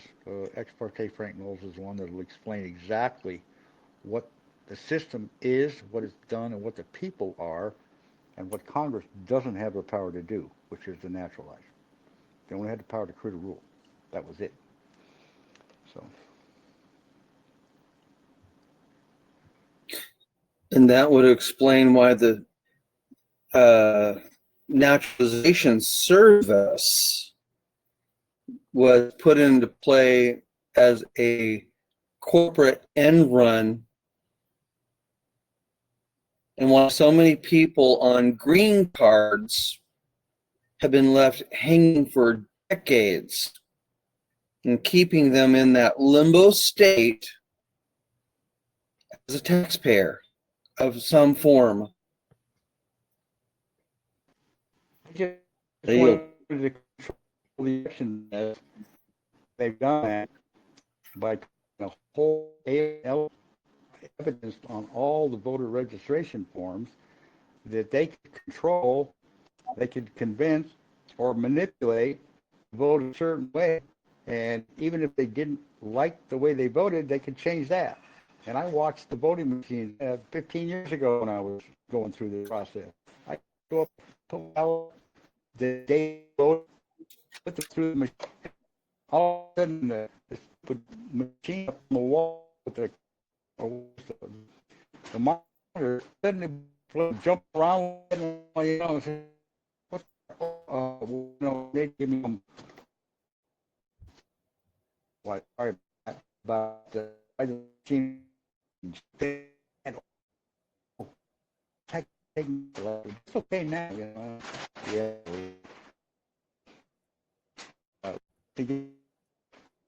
I throw all share.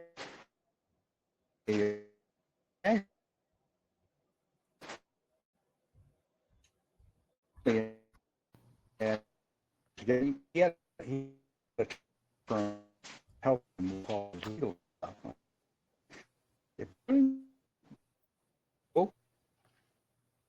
If whole proper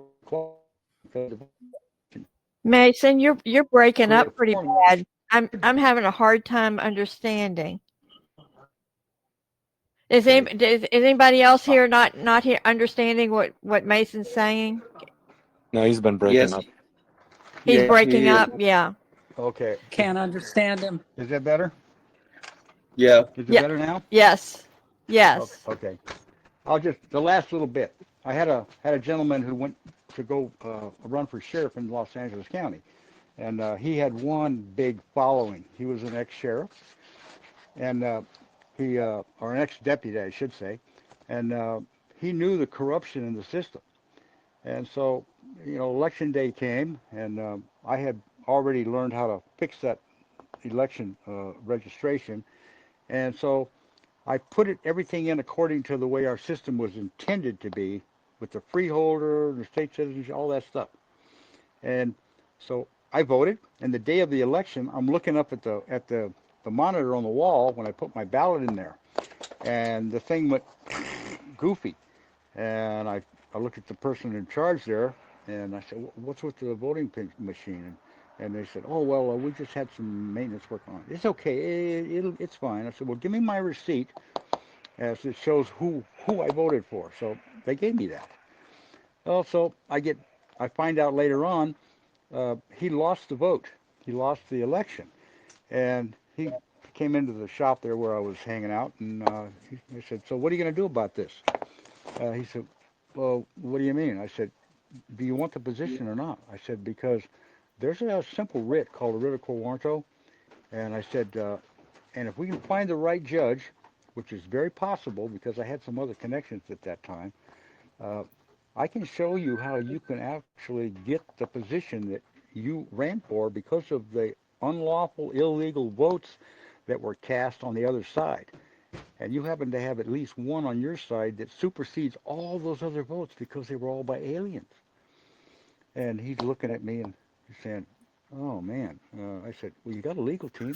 Why don't you have them come in and we'll sit down and talk?" And he chickened out. So there's been all kinds of opportunities, and they're still out there. But we're moving into a time where all this election stuff isn't going to be necessary, and I just say that flat out. Just like the banking system, it's gone. It's caved in. It's not going to be. We're going to be back on a substance, and that's pretty much the end of that whole story.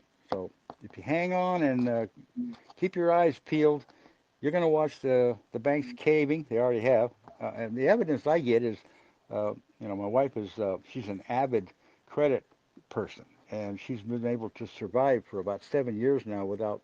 She got laid off from the immigration naturalization group after standing up in the middle of a meeting and telling them all you're all guilty of treason.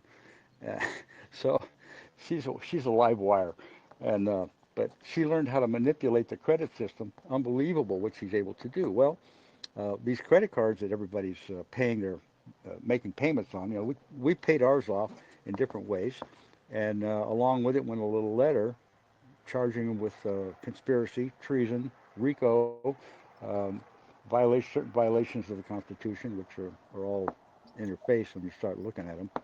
And so the credit companies, they started canceling her card, her different cards. She had a whole bunch of them. She still got a couple left. But the funny part was is that they send her little bills.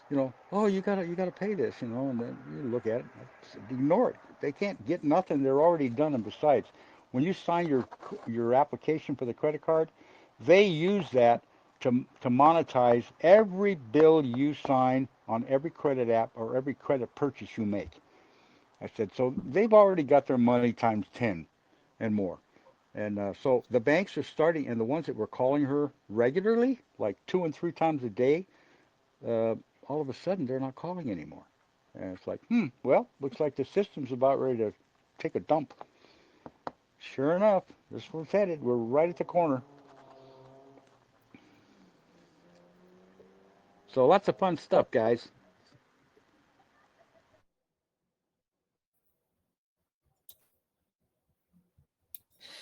Well, you said lots of fun stuff. What other fun stuff do you have to share? You're going to have your all your mortgages canceled. You're going to have all the money that you ever paid to the IRS come back. Only it won't come back in FRNs. It'll come back in another level. And and by the way, uh, there's a very interesting principle that's actually going to be exposed in this whole recoupment process. The Nasara Gasara. People aren't just going to get a blank account with a gazillion numbers in it. Uh, the things in life that we are actually entitled to as a matter of law in this country has to do with our actual labor. And all the monies that's been paid out, at least since I started working in '65, um, has been by fictitious numbers. And I actually remember the day when I first started working, I could go to the bank and actually get a silver dollar and a silver quarter from my buck and a quarter an hour labor. And it was kind of amazing during that time. Well, what's going to happen, and what's already in the works, is that everybody's accounts are already a matter of record. The system, because of its nature, kept meticulous records of every nickel that we did with respect to the system, all the money we made because of the forms we filed, the Social Security numbers, and all that. And so when when I first got my head wrapped around this money thing, I started stamping on the back there. I don't know how many of you ever heard of the, there was a group over here. Doggone it, it was in my head, now it just slipped away. But anyway, this group was all about banking, and that's where I began to realize I'd been part of the banking system in a previous lifetime.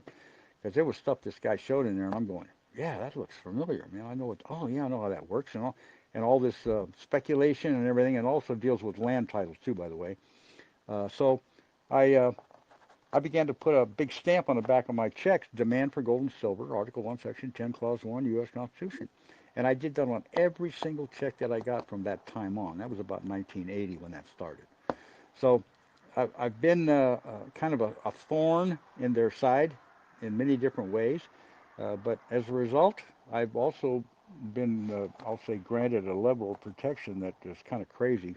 I could tell you all the experiences I've been through already. And I remember the days when I was trying to help people who were trying to blab about the little truths to find out about the system, and they wind up dead.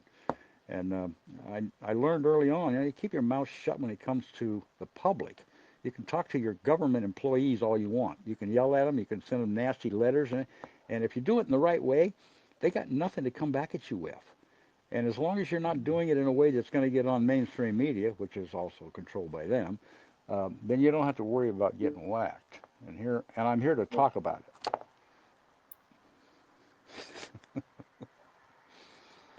And by the way, the land title thing is the same thing.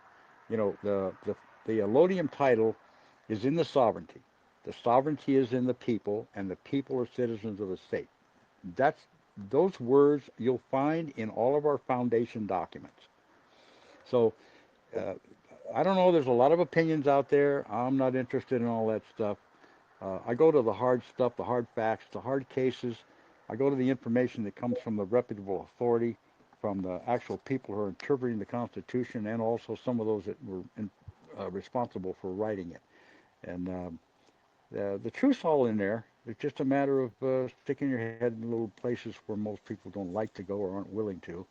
And you're going to discover there's truths that are very foundational. You know, the sovereignty evolved on the people. Supreme Court case about this. Uh, the people who were subjects of the crown are now citizens of the state. Those are the words out of the court's mouth. So if you can't get that part of it, and then when you go to Article 3 of the Constitution, you'll find out if you're not a state citizen, you don't have standing in the court. If you go to Article 4, it tells you that the privileges and immunities are in the citizens of the state. So there's no miscomments or misstatements. It's just a bunch of misinterpretations of what some people think is the sovereignty. And I'm sorry, guys, there's nobody in the legal system or in our constitutional writings where that sovereignty is anywhere but state citizens. And there's plenty of court cases on the subject. So anyway, I guess that's about as much as I can talk about here. I don't want to create too many ruffled feathers. If there are any, that's nothing I can do about that. But I just know what I know. Well, Jim, do you have anything to add to all of this?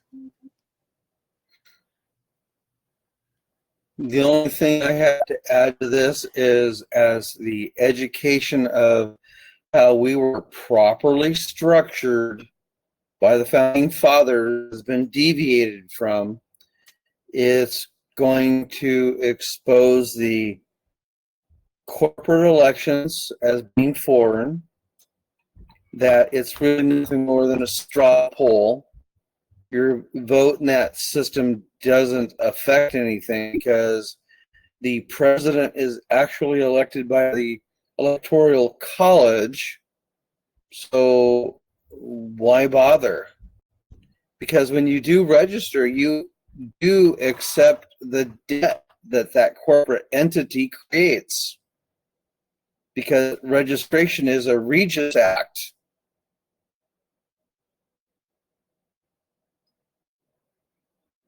And that concept is alien to folks. Well, the original about elector, the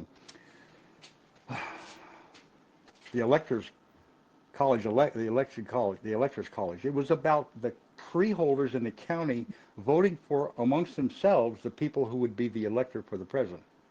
The electors then went on the same day at the same time to the county seat or to the state government, and that's where they cast their votes for one person. No, two people. That was it was a two-person vote, and there was no political party involved. And the guy with the most votes, based on the count, was the president, and the guy with the second highest was the vice president. And the Jesuits say they were involved in the shenanigans that caused that little piece of our history to be kind of swept under the rug and changed. And now you got a bunch of, I'll just call them 12-year-olds who are deciding what the Electoral College should do, and that's supposedly the rule that elects the president, which is a bunch of bunk.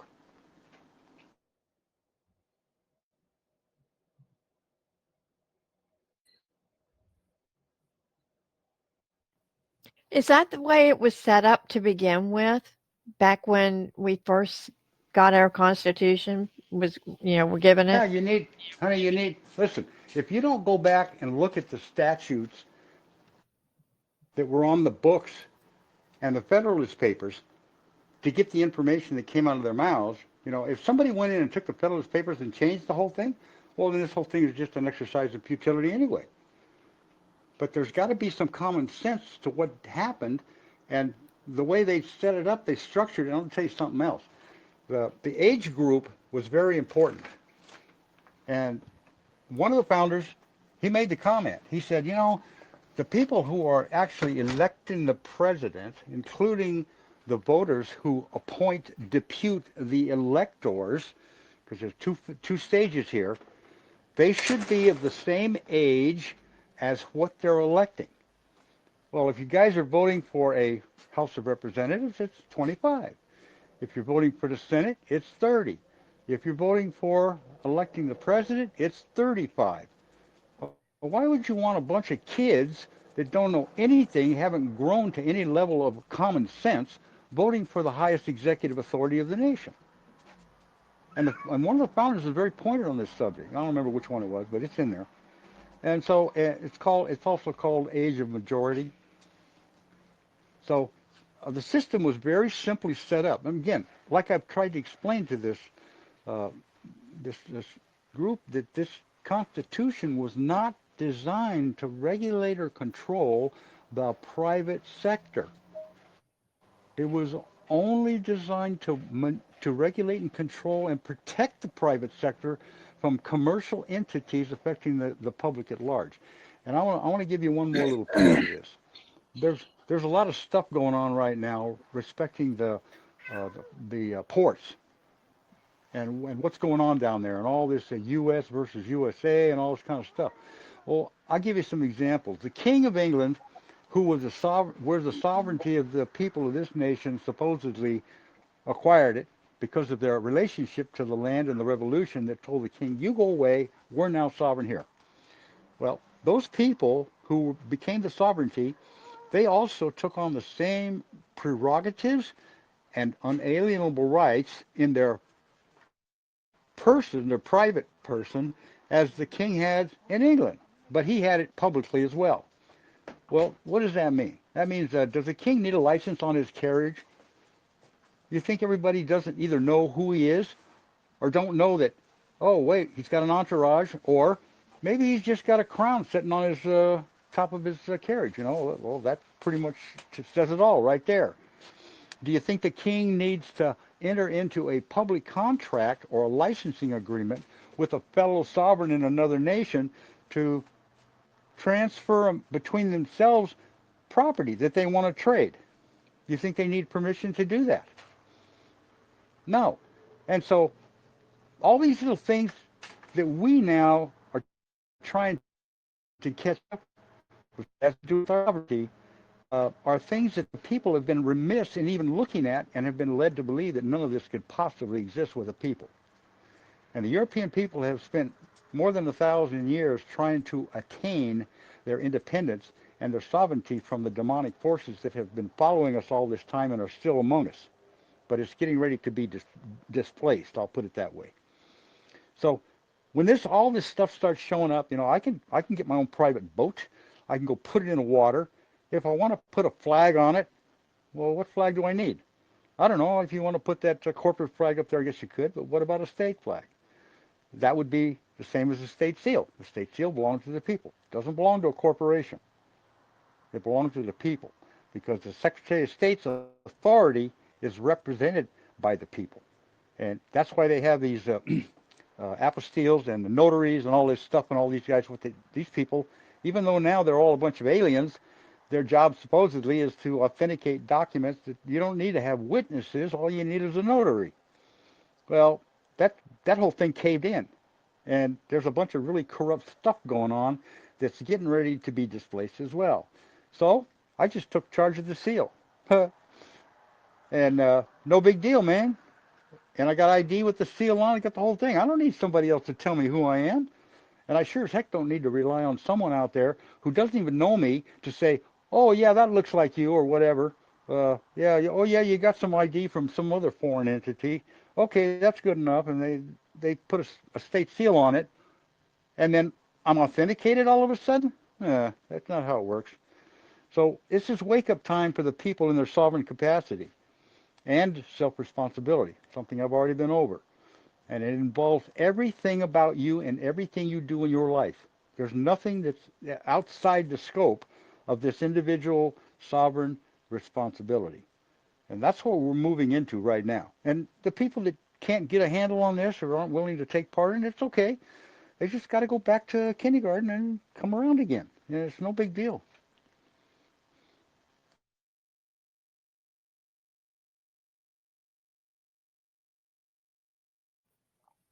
Well, Jim, do you have anything to add to that about the seal and everything?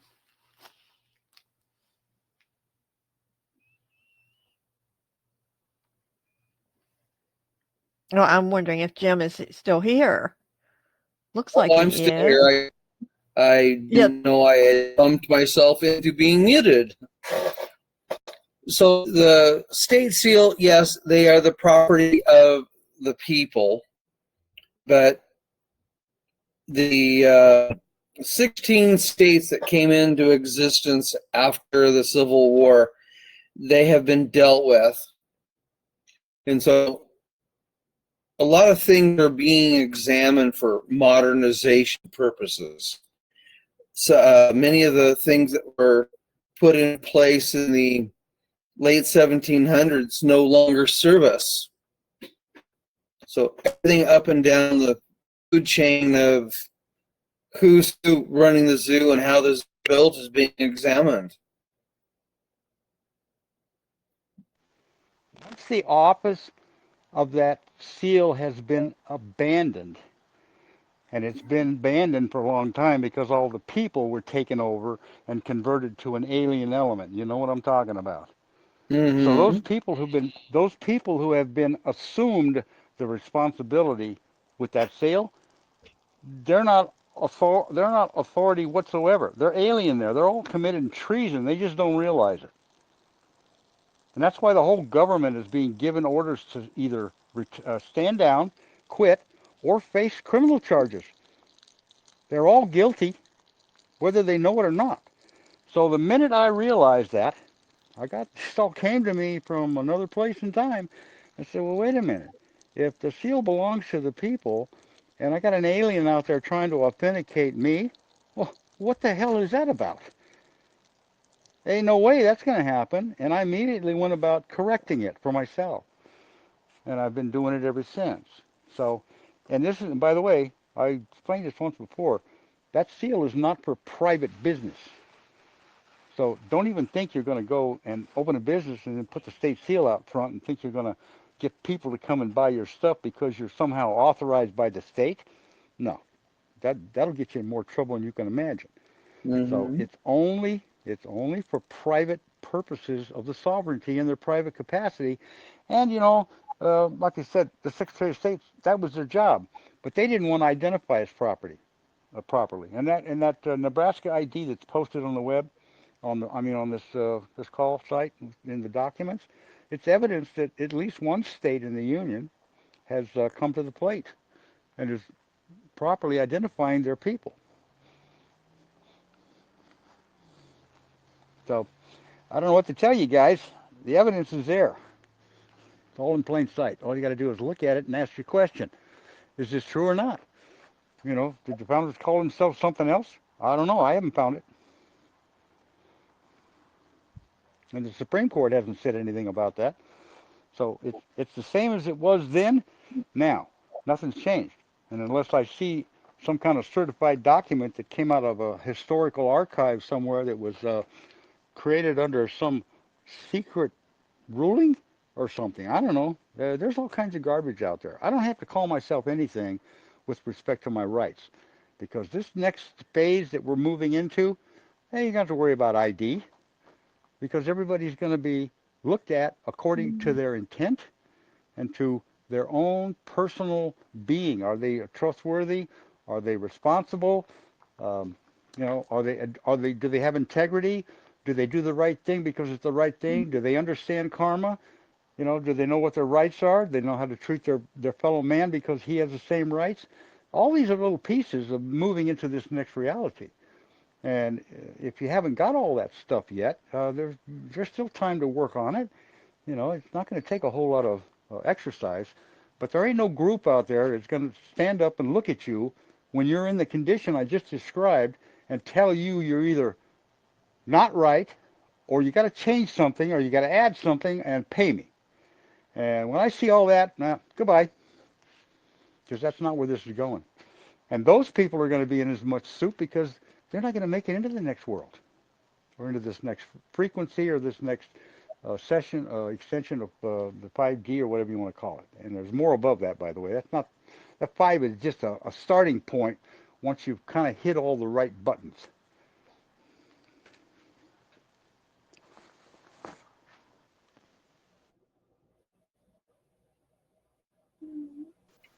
So You to got me speak, fired up. yeah. And those that get fired up and are motivated will run to the head of the class. Well, my dog is that he needs to go for a walk, so I'll be right back.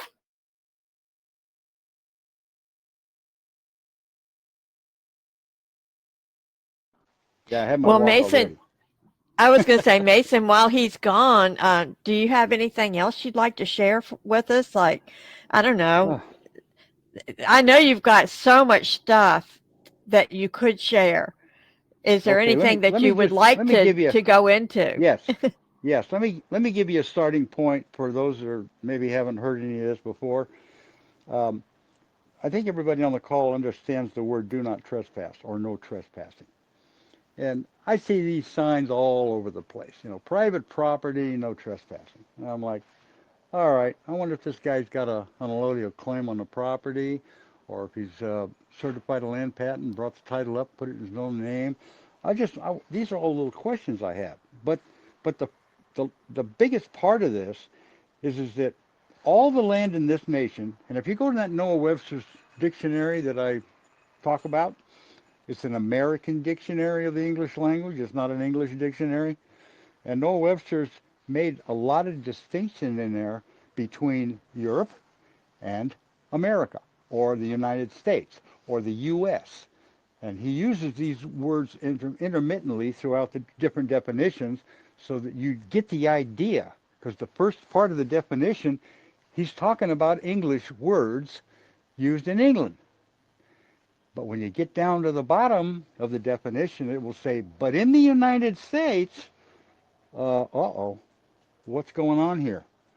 He's showing you that when that sovereignty was transferred, and that's, I can't think of the name of that. There's a bunch of cases, but there's a couple of them actually that are very specific on this point that states where the sovereignty was transferred to at the revolution.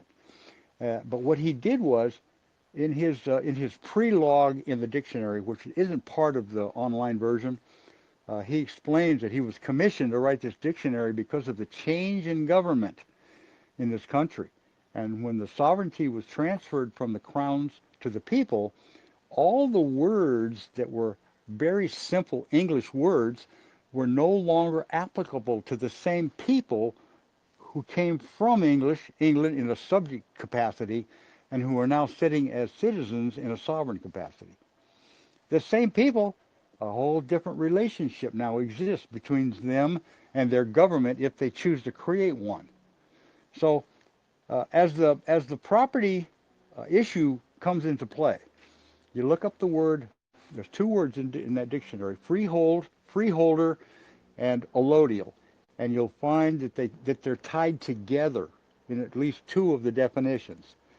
And when you get your head wrapped around what's being said with that word, you might go into some of the later dictionaries, Bovier's or Black's or some of the other ones that's out there, and you're going to find similar definitions. But I don't care where you look in the New World Order and all of their books, writings, and most of the court cases that have been decided by jaded justices, except for a very few, you're going to find out that there's a diverse group of opinions based on who their guiding light was. And I'll give you an example. The Jesuit order, they are adamantly opposed to what's the other religious group? You got the Protestants.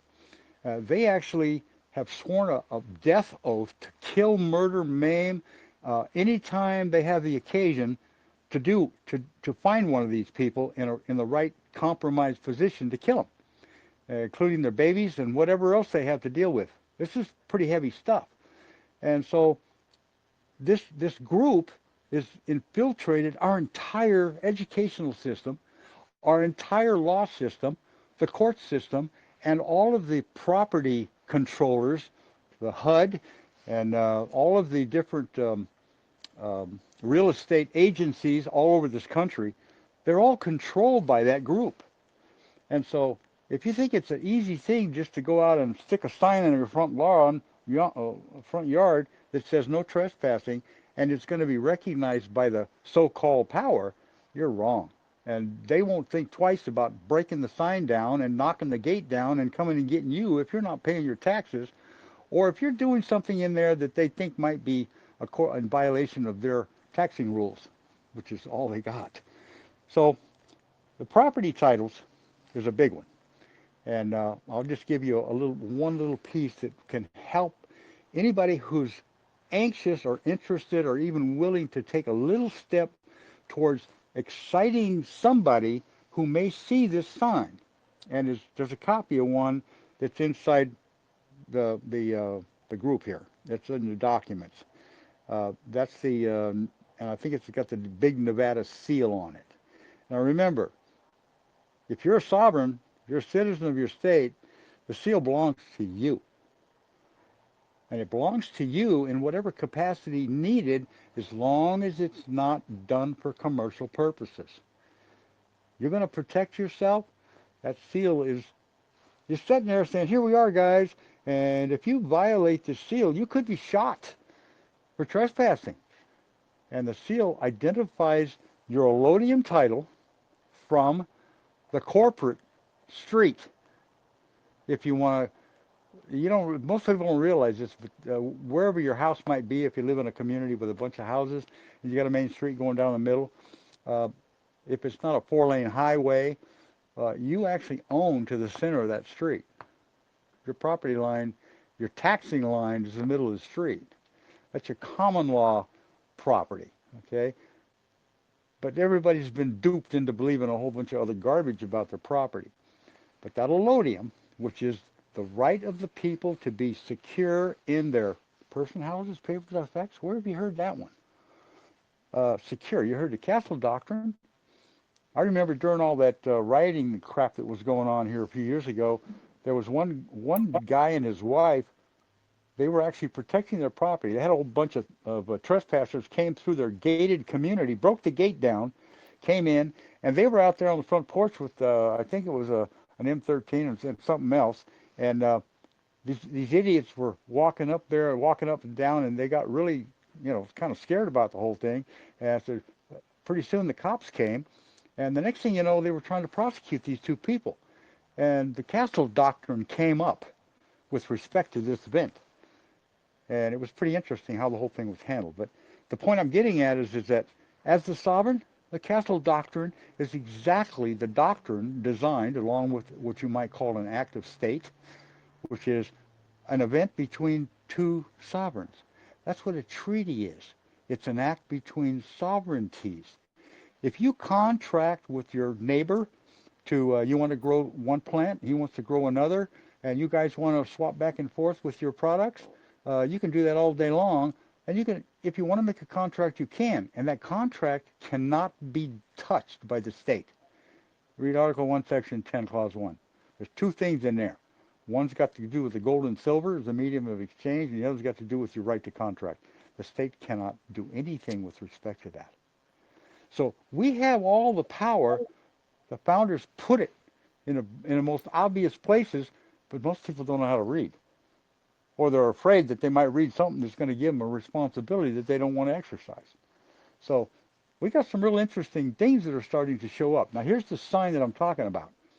That posting, and I know how the Secret Service looks at this kind of a posting, because they actually took somebody that was involved with who was not a European, wasn't a state citizen, even though he was connected with the Federal Reserve. He got into all kinds of accounting and stuff there. And he put one of those "Do Not Enter Foreign Soil" signs in his window in his business. And the Secret Service showed up and told him, "You get that sign down, don't put it back up." Because that's an act of war in a sovereignty where you're not one of the sovereignty. And he wasn't. He was an alien. So this is the sign that I'm telling you about. If you look at it, you might even want to add a little more to it, which could be, because it says by invitation only. See, there's no such thing, and that's what ultimately the businesses, they're the ones that are waking up. They're going to be going to the private side. They're going to get out from underneath all the licensing regulatory baloney that the state has created, or the county, or whatever city you might live in. You have the right to contract with your neighbors and with the private sector. You don't have the right to contract with the public. That's what the license is for. So as this thing unfolds, people start waking up to their rights and where the real sovereignty's at and what you can do with it, you're going to migrate into another level of responsibility and understanding. And you're going to be a vehicle that your neighbors are going to be knowing because you live amongst a community. You may even have a Sunday worship service or something. Who knows what? But the word gets around. People talk. You know that. Put that sign up. Get that sign on your property. I don't care if you live in an apartment complex. The building, the door that you live behind is your allodium as long as you're possessing that place. And you may find out as this thing unfolds that the person that's supposedly renting that to you, or the government that's taxing you to be there, is an alien.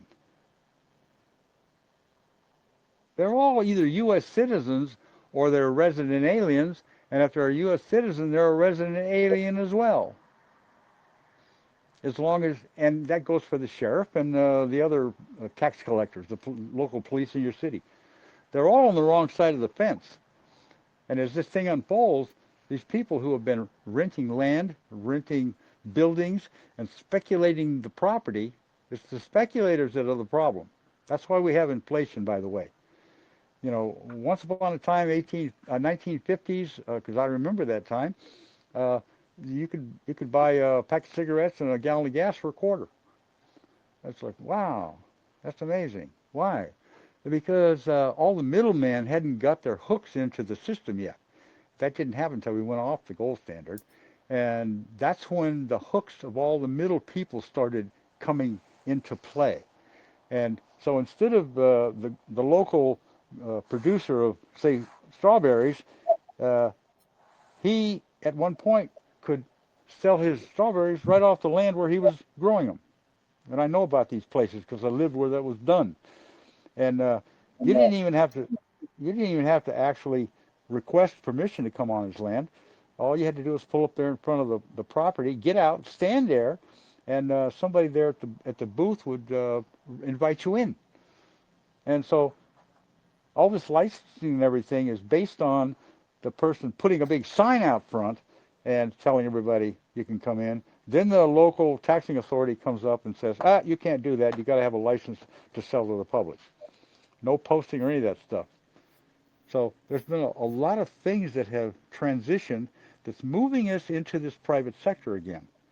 And that sign is simply a statement to the authorities, whoever they think they might be, that you can't trespass onto this land because not only doesn't belong to the public, it's not within your general municipal jurisdiction, but it belongs to the sovereignty. And you have no right here unless there's some damage happened to somebody that may have been walking by and it's directly related to me. And then you better have the right judicial officers and the right qualified sheriff, who better be one of me, who's coming over here to talk to me about this. Otherwise, you can be shot dead right where you're standing if you're on the wrong side of that fence. So this is where this thing is headed. Post the signs. Don't be afraid. Put it in your car, too. That's your lodium. You're in possession. That's 9/10 of the law. Remember that. Possession's 9/10 of the law, especially for the sovereignty. And once you're sovereign, you're going to have stuff that identifies you accordingly, and there ain't going to be nobody wanting to step over that fence or trespass through there, especially when they know what they may meet. And the system will evolve into this. It'll be a common knowledge like it is now, but it's not the same knowledge. Everybody's got to call the sheriff or call an attorney.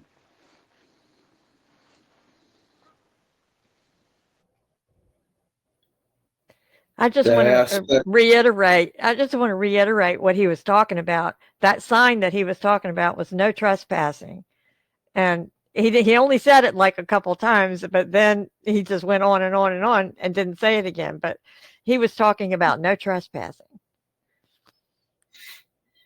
Put it up on your door. Put it up in your car. Yeah. And see what happens. On the back, put it on the back here of your jacket. Make it a logo. Yeah. I'll tell you one more funny story. I've told most of the people about this. There's a guy, a very close friend of mine, who's also into the legal system, only from the right side of it. He learned to play the game according to their rules, and he beat the crap out of a whole bunch of people, police officers and so on, because they were trespassing on what he knew to be his right to travel and so on. Well, after he started suing and bringing suits against all these different agencies and the agents themselves and getting liens on their person, the state finally said, you know what? We can't deal with this guy. What are you going to do? So one day he got into a situation where he was actually in a criminal investigation in one of the parking lots, and one of the police officers came over to him and said, "Hey, you got to leave," And the guy said, "Who?" He says, "What are you talking about? I got to leave." He said, "You better leave." He said, "Okay, if you don't leave, I'm going to arrest you." So he stood right there. So the guy says, "Well, give me your name." He finally gave him his name. So he went back to his car and punched his name into the computer, and all of a sudden he's calling his supervisor. And a supervisor shows up, and the police officer says, "Hey, what am I going to do about this?" And the supervisor looks at the computer screen in the car, and he looks at him and he says, "Let this guy go. Do not detain." And he said, "What do you mean?" He said, "There's a 50-foot restraining order on this guy for the state of California. Get the hell out of here and leave him alone." And people want to. Well, how did he go from one country to another when he was part of his band and stuff? You know what he had for ID? His birth certificate. That was it. Corporate or not, that's not the issue. The fact remains is that when he walked through that style and had to go through the customs check, all he did was lay his birth certificate on the counter, and that was it. They said, "Oh, you can go." No inspection, no questions. So there's more to this little game than most people even understand, let alone have taken part in. I used to go through the turnstiles with my homemade ID. So Mason, State seal and everything. oh, I'm sorry. Go ahead. So Mason, besides the sign in our state of Missouri, uh, a lot of landowners use purple paint and purple tape. They'll put purple tape and stuff around their posts and gates. Are you familiar with the use of that? And does that, I have no uh, idea what the heck a purple tape and paint represents. Can you tell me? well, I mean, it signifies a no trespassing. Um, Since when? I, I guess it's Purple's by the Missouri, purple's the by color of these dark Missouri's. cherries I eat. No, but it's. I think it's under Missouri statute, but I just didn't know if you knew about it or not. I never heard of such a thing. Purple tape on a post. You Interesting. the Okay. If landowners that's will the okay, let me ask landowners. you this. Oh, Let me go ask you ahead. something. These landowners you're talking about, do they have a land patent or a allodial title on this I land that they have this I'm purple tape wrapped around the post? I'm sure they do not because they're like me. Well, They're ignorant of the facts and they do not okay. know their standing. All right. Well, then that's first. The standing is number one. Once you got the standing, let me tell you something. The Supreme Court has given some really interesting rulings dealing with allodium.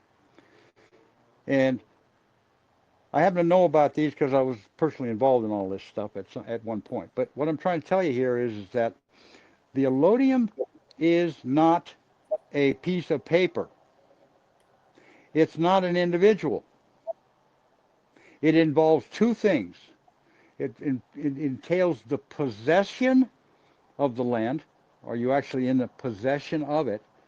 And it involves your status with respect to this allodium. Yes. So if you're not a member of the sovereignty of this nation, and you're not in possession of the property, if you're just a renter, or if you're a tenant, or whatever else you want to look at yourself as, you're just another tax-paying, ignorant person who doesn't understand his rights.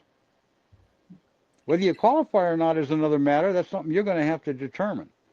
Because there's a lot of people who live here or renting, they're residents according to the definition of it. They're not title holders, they're not property owners, and they're not part of the sovereignty. They just don't know it. Yeah. But that's what's got to change before the people in a collective will be able to decide what they think they want as far as if they want a government at all. The government's only going to be involved in the commercial activities of those among them who are needing the permission of the public to sell their wares or transport persons or property for higher profit and gain. That's the only purpose for government. They know the reason. Yeah. Well, I don't people need to like do my contracts. Yeah, go ahead. just people like myself feel like I'm a frog that's been cooked in the hot water, and I've been in it so long I didn't even know it got hot, and Yeah. and and so I mean I paid taxes on this property, I paid a mortgage on my property for many years, and I don't even feel like I really own it, and and in fact I probably don't. I just rented No, you it, don't. and That's right. You're a tenant. I have been a tenant, and You are a as a tenant, matter of right on the deed. yeah, See, the thing yeah, the thing about your property is taxable is the documents, the evidence that's recorded at the county, yeah, and what you claim you are. So if you got a recorded deed, the deed is not title. It's a color of title. right, If you're a U.S. citizen, you're a resident. You've agreed to be a resident on everything you've ever signed. You're not a member of the sovereignty. You have no sovereign rights, unalienable or otherwise. You're a taxpayer. Taxpayers don't have rights. They have tax bills. yeah. Okay, so all Well, of these are the things that are about to change from the position of the information that people are going to be able to get, and it's going to come to everybody in a blast. It's going to so be an ongoing list of videos, audios, or however they're going to give it out there to explain a lot of the details that I'm giving you to people. so you were just advising a few people to, even if they rent their residence an apartment complex, to post a no trespassing sign on their door. That's right, 100%. Now, if You they would, don't feel comfortable with this thing, then they might want to find out if they have a right to be one of the members that would have the right to do that.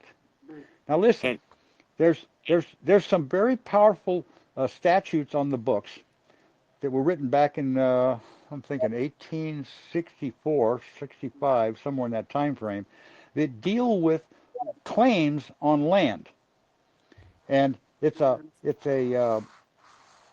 title. I think it's in Title 43. It talks about the purchase of land, the issuance of patents, uh, and there's one little element in there. It must be bought with gold and silver, and you can't speculate it. You can't mhm. buy a piece of land and then turn around and sell it for an increased price. Because the only price, the only cost of a piece of land in this country is the cost of the survey. And the surveyor general, I know about it in California, there isn't one. And the reason is because back in the 40s, 18, they had all these agencies. They had the surveyor general, they had the state county or the county recorders, they had the governor, they had these people who were involved in. If you bought a piece of land, the surveyor general would have it surveyed first of all, and you bought it, you had to pay for the land with gold and silver. And then he would take the survey and put together a grant, a patent, and then that patent would be signed by the governor of the state. And you would, in effect, if you were qualified, and I didn't see anything in there that said it was anything other than a state citizen, you could have the allodium title. You would be vested with it because you're in possession and you're qualified status-wise to own it. And these are the kind of cases that exist. They're on the books right now if people want to go look them up. And the possession part is 9/10. But in order for you to acquire the allodium, you have to be a sovereign. You cannot own the foundation, because at the Revolution, all the land in this country was transferred from the crowns to the people, and the sovereignty was transferred from the crown to the people. And the allodium can only be held by the people, because all the land here belongs to the people, and they are the true sovereigns of this nation.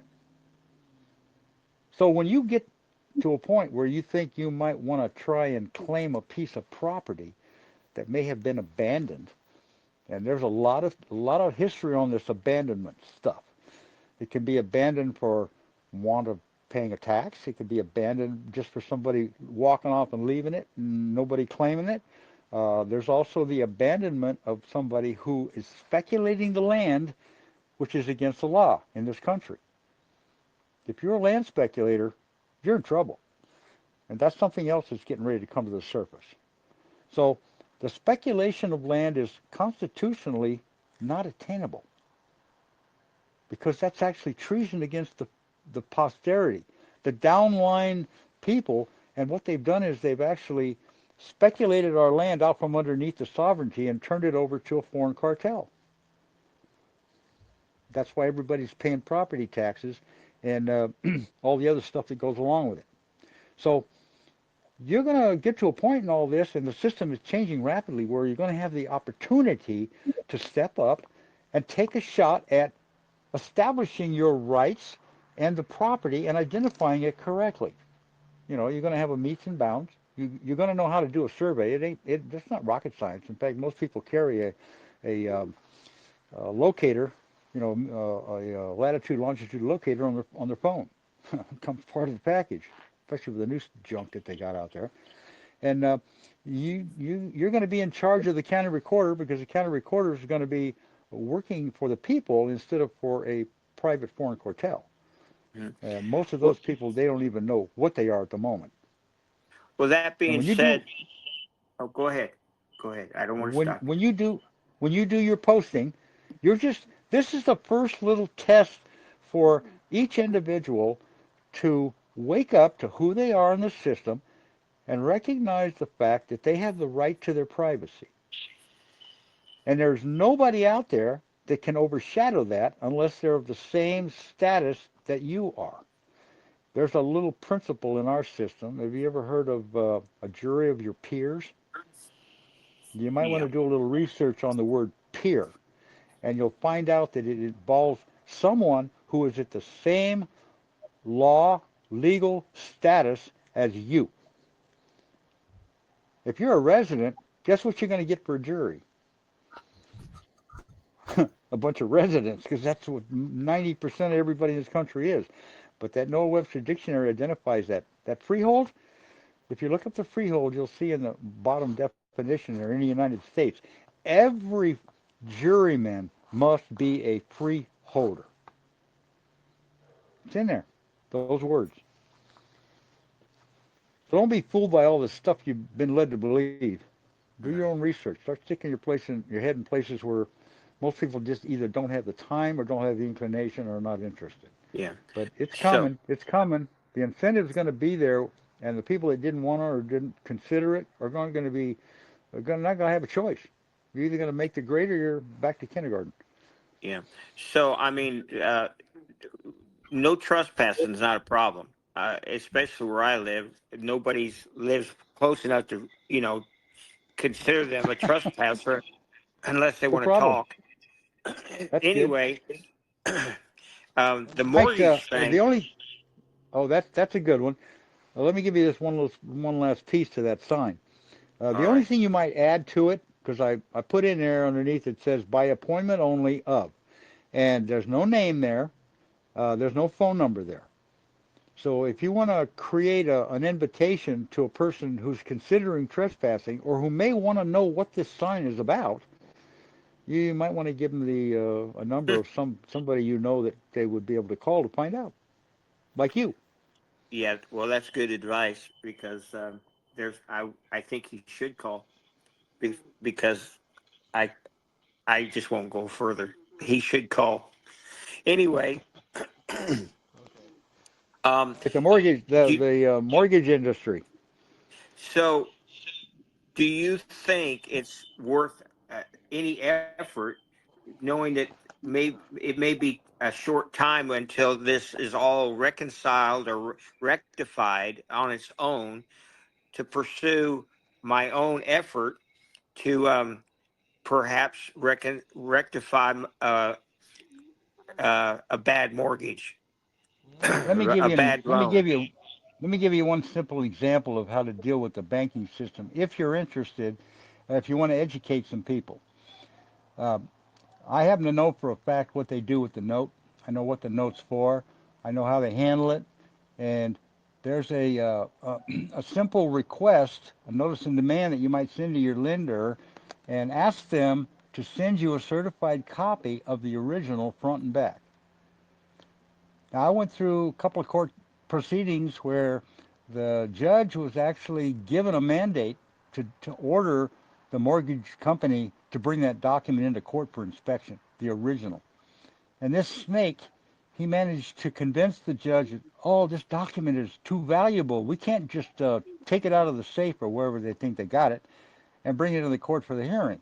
And so they talked the judge into ordering this guy to bring in a certified copy of the original, which he did. And guess what? It had this nice big stamp on it, right where the signature of the supposed note uh, person is, the borrower, and the stamp said, "Pay to the order of, without recourse," and then it had the name of the lending institution Hmm. and the name of the CFO signature on it. So, well, isn't that interesting? It looks to me like you just didn't get a receipt for your payment. That was a check, and it was Yeah. deposited. It was deposited in the bank. Now, if you want to get somebody in the bank that may not be around much longer excited about this, I'm not even sure if there's any people at that level that are even existing at the moment. But what you'd be asking for is a copy of the bank ledger showing the deposits and withdrawals surrounding the exact date and time that that note was deposited. And there's a date on the back of that. Mm-hmm. Okay, so and that all by itself is the evidence that, well, wait a minute, if the bank's ledger showed this amount, and on this date and time it went from there up the exact amount of my note, and then it increased by at least 10% with respect to the specific account that that was put into, or 10 times, not 10%, 10 times, because that's what they do. They just multiply everything times 10. Well, that's not only fraud. There's several other things that go along with that. But that's if you're interested in telling your mortgage company, I'm not going to make any more payments until you send me a certified copy of the original and also a copy of the ledger of the deposits and withdrawals surrounding this note on the date and time that it was actually executed. Now, you willing to stand your ground on that point? If yes, and I would probably make people's. I think I would make people melt down because I, I Uh, probably have legitimate standing and legitimate reason to make that request I know you do. because I've had Anybody that borrowed from the bank has. well, if you only Because knew. every single note that was ever signed in a bank was deposited in the bank in a demand deposit account and then monetized and then sold to their neighboring bank or whoever that might be. Well, I don't think my bank. I don't think my lender can come up with a actual copy of the original loan documents. Then I guess what? almost. I don't If you think they stop can. if you stop paying, who's claiming to be the holder of your note right now? A loan servicing company. Uh-huh. Well, then you ask them for a certified copy of Yeah, it. and I. It's a And check. and and any of the allonges that are attached to it. Yeah, yeah. Okay, so I mean, Well, all you're gonna be doing at this point in time is exercising a little bit of fortitude on your part, yeah, not being afraid to talk to a bunch of crooks, because that's what yeah. they are, Well, I'm not and afraid. get them excited at least if they don't know the banking system's already collapsed, and I can't imagine that. They may even be excited enough to call you and willing to have you come down and can we talk? You know, and you Yeah. might even consider there's several criminal statutes, Title 18, dealing with false and fraudulent documents Uh-huh. about counterfeiting. Um, Yeah. there's a bunch of good sites in there dealing with this kind of activity, Uh-huh. and you might throw some of that in there because I'm going to tell you something right Well, now. The military's already involved. All right, and I don't yeah. know if you heard one of the gentlemen on this call. I guess he's got a great grandson who's getting awfully tired of uh, collecting trash up and down the eastern seaboard. You know, the Yeah. two-legged kind. Yeah. So this didn't just start yesterday. It's been going on ever since Trump came in, at least, maybe even Well, before that. if anybody's listening, you only it only persists as long as you stay quiet and silent. And That's a if fact. you start standing up for yourself and start asking the questions, or if you're too busy to stand up and start asking about yourself, Exactly. you you will get some answers, and that's about. I mean, it took me 15 years, but because I just was too busy doing other things. So I just Remember, anybody on this call, I would the say more get the busy. more you stretch, the more you stretch your spiritual stamina. That has to do with doing those things in life you really don't like, don't want to do, or you're really afraid of, or that might tweak you a little bit in your solar plexus. The more you address that stuff, the stronger that ring of protection becomes. Yeah. Well, I used to I can vouch think for that that 1,000%. I used to think that Do saying what? yes. I used to think that saying yes was the answer that made the world go round and made people happy. But Uh huh. I've since learned that saying no was sometimes the best medicine and the thing that made people more happy or much happier because it gave them the barriers or the latitude to know what was right and what was wrong in their lives. And so you can't make people happy by just saying yes all the time. Nope. Anyway, The idea. I better get quiet.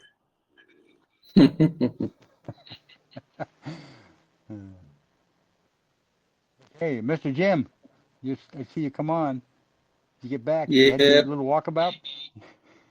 yeah. Nighttime hitting the bush before bedtime thing. Well, Oh boy. it's very interesting on the Okay. titling issue because I'm helping someone right now. He is the inheritor of a land patent. He's in possession of the original patent. And we've got the county taxing folks and the county prosecutor in the crossfire, going from upper lowercase all caps initials, using all caps middle initial with a period, and they've even bypassed the mail system by direct delivery of one of these letters into the mailbox. So there's no meter mail stamp on it, no nothing. Fraud. That's one of the Title 18 citations dealing with filing or serving or mailing false and fraudulent documents or things that are fictitious. And that's Yep, a very that's powerful word in that whole title, fictitious, because that's what 18 they've turned us USC. into. Yep, 1380, 18 USC 1341 and 1342, That's it. Yep. and And it also violates. one of those specifically relates to a civil right thing. So there's some interesting deviations in some of those statutes. Yep. Point with all this stuff, and even though Congress is in its infinite ignorance has written a whole lot of garbage out there, our common law is still at the forefront. And as people begin to wake up to the American side of it, which is the sovereign as opposed to subjects, there's a whole different world of activity that's going to transpire as a result of that. Yeah, and I've seen a lot of panting around about English common law, American common law, and they're distinctively different because in the 1750s under Mansfield, they bastardized their English common law. The difference is very simple. In England, the Yep. English common law is subjects under a crown. In American common law, we have sovereigns versus sovereigns. Yep. That's a whole different world. And so we're not dealing with all their baloney, discovery, and all the other crap. When somebody gets a damage, the common law has a very simple, swift remedy for that. And when it comes to king, sovereign to sovereign, prince to prince, however you want to look at all that, the people in this country are rapidly approaching the point where there's not going to be any of that kind of stuff because everybody's going to understand their karmic burden when it comes to the damage of someone else's life, liberty, and property, and it won't even be in their consciousness. It's going to be a beautiful thing. That's all I can tell you. Mm-hmm. Well, it's an interesting little detail that the English crown has banned since 1707, and there has been no proper English king or queen in 3 centuries.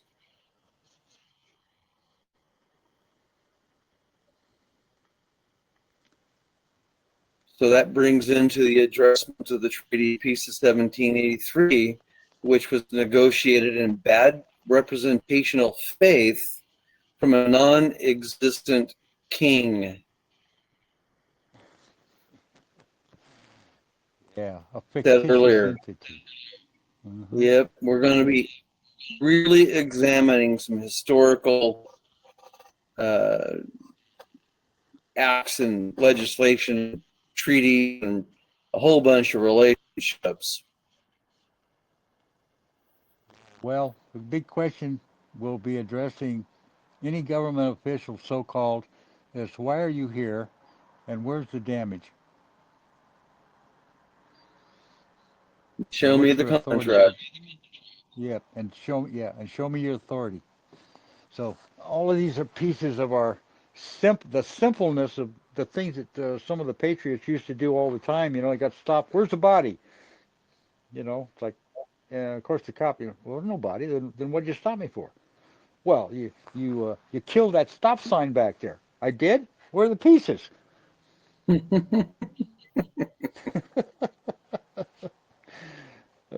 This whole thing is going to be very interesting to say the least. Yeah, my buddy is fighting the improper taxation, and he went so far as to scoop up a little bowl of dirt, put it in Tupperware, get into court, and he's having this banting about, and he makes the statement that the improper casement of land, property, lots, those descriptions, and the order of the court to have the defendant appear. So he's having this banting with the deputy assistant prosecutor, and then he leans over to this bull and he says, "Okay, it's now your turn to testify." And the judge goes, "What's that?" "Well, my honor, that is the representative of the described defendant." And she rolled her eyes like, "Oh my gosh." And the deputy prosecutor was going through the paperwork, and he picked up this one sheet and he rapidly flips it over, pulls it back, forth, and yells out, "Bond!" And the judge goes, sits up upright and goes, well, let the value of the land be the value of the court case. Appeal granted. All that transaction in less than 25 seconds. Oh boy. Because no one shows up in court with their own bond. Right. And too funny. When they usually ask you to come up with like $1,000 bond. Oh yeah. Well, he shows up with a multi-trillion-dollar bond, and it freaked him out. Yeah. Yeah. I got a guy that showed up with a $6 trillion lien on the state. They threw him in jail because he wouldn't file his state taxes, and they said, well, if you'll just file your taxes, we'll relieve this penalty against you, and remove the lien. And he said, no, I'm not going to release the lien. So they put him in jail. He had a 4-year no early release, and I got him out on a writ of habeas corpus, early release. So there's some funny things that have transpired along the way. Well, it's going to be very interesting because I take that was a misdemeanor. What? Filing a $6 trillion lien against the state of California? Did the state of California charge him with a misdemeanor or a felony? Felony. Okay, so they charged his estate account $1 million. They charged the estate account for $6,000 a day. Yeah.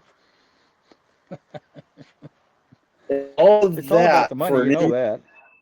Oh, it's about power control and intimidation and other stuff. Yeah, there's a special account that the courts all have that take the signatures of the different charges and the different documents that are filed there, and they all put it in, it's like a collection pool, and they all use that as their bounce off pocketbook.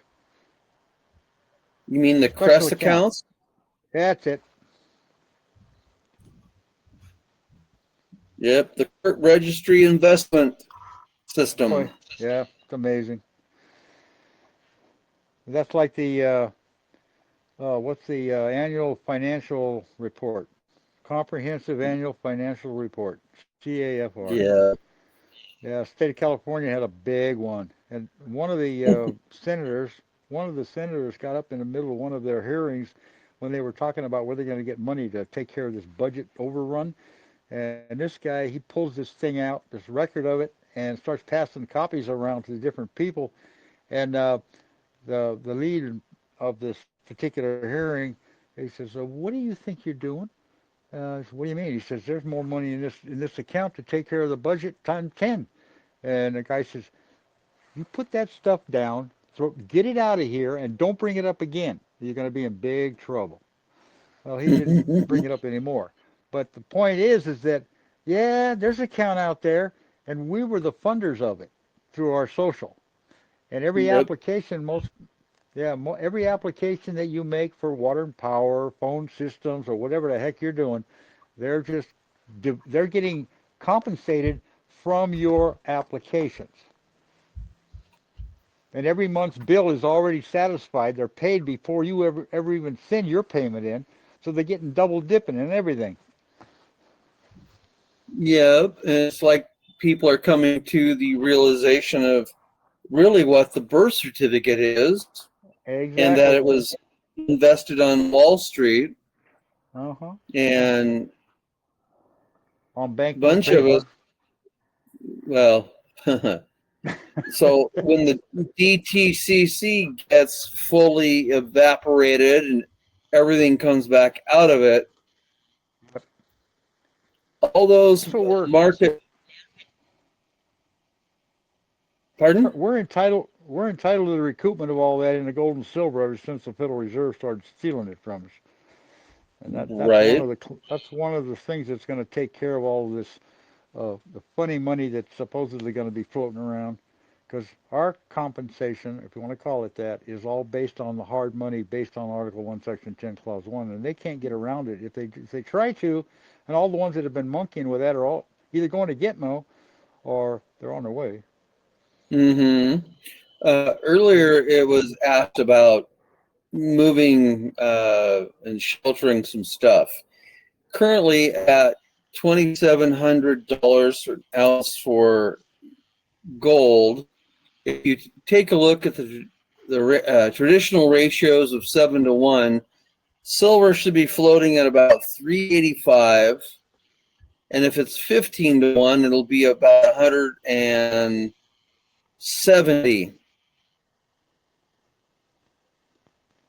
All So that, would all, you all that's going to come would back you down once all the middlemen are gone. oh, All these inflationary values are based on how many people are standing between the production and the consumer. right, but having the physical material in your possession when everything gets right sized and corrected, what if gasoline went back to 15 cents a gallon? Exactly. Th- That's where think it's of going. 1957 to 1962 timeline. That's right. There's a bunch of stuff that we're going to get in as far as the automation is concerned, with all these patents that are going to be released. There's a Oh yeah. museum over in San Fernando with one of Tesla's, I believe it was a hydrogen car at the time, and he drove that thing all the way across the U.S. and back on practically nothing. And that's the kind of technology that's been suppressed, buried. I know a guy that had a carburetor that actually got 100 miles to the gallon, and it came right out of GM's factory. The only problem was it was sold without the knowledge of uh, the salespeople. It was a special, uh, what do they call them? Um, not a normal production car. It was a special build, and it had that carburetor system in it. And Was that he bought it. code? He bought it. He bought it right off the showroom floor and took it home. He had it for about 2 weeks. Okay, and he filled the car up with gas, and the gauge wasn't moving. And he's like, "Oh, what the hell's going on here?" So he went and he tried to fill it up again, and it only took a couple of gallons. And all of a sudden, one day, gets a knock on the door. It's the people from the GM company, and they said, "Oh, well, you got a car that you purchased, blah blah, blah, and we're here to pick it up." Uh, and What do you mean? He said, well, that was mistakenly sold. It's a prototype for some stuff that we're working on. It was never supposed to enter the production, I mean, the major production or the sales department. And so they had a brand new car just like it, 67 Chevelle Malibu. And yeah, and they towed the other one away and handed him a brand new car. And he got in, and yeah, same junk that he was expecting to get in place of the one that he had. So that's kind of shenanigans that's been going on for ever behind our backs, and most people don't even know what the heck's going on. So Oh, I'm quite aware. Was that the Pogue carburetor debacle? that's right. Okay, well, uh, for giggles, I used to work with a gentleman who bought a Corvette, and he totally stripped it down and restored everything to OEM. And he could not find parts for his braking system.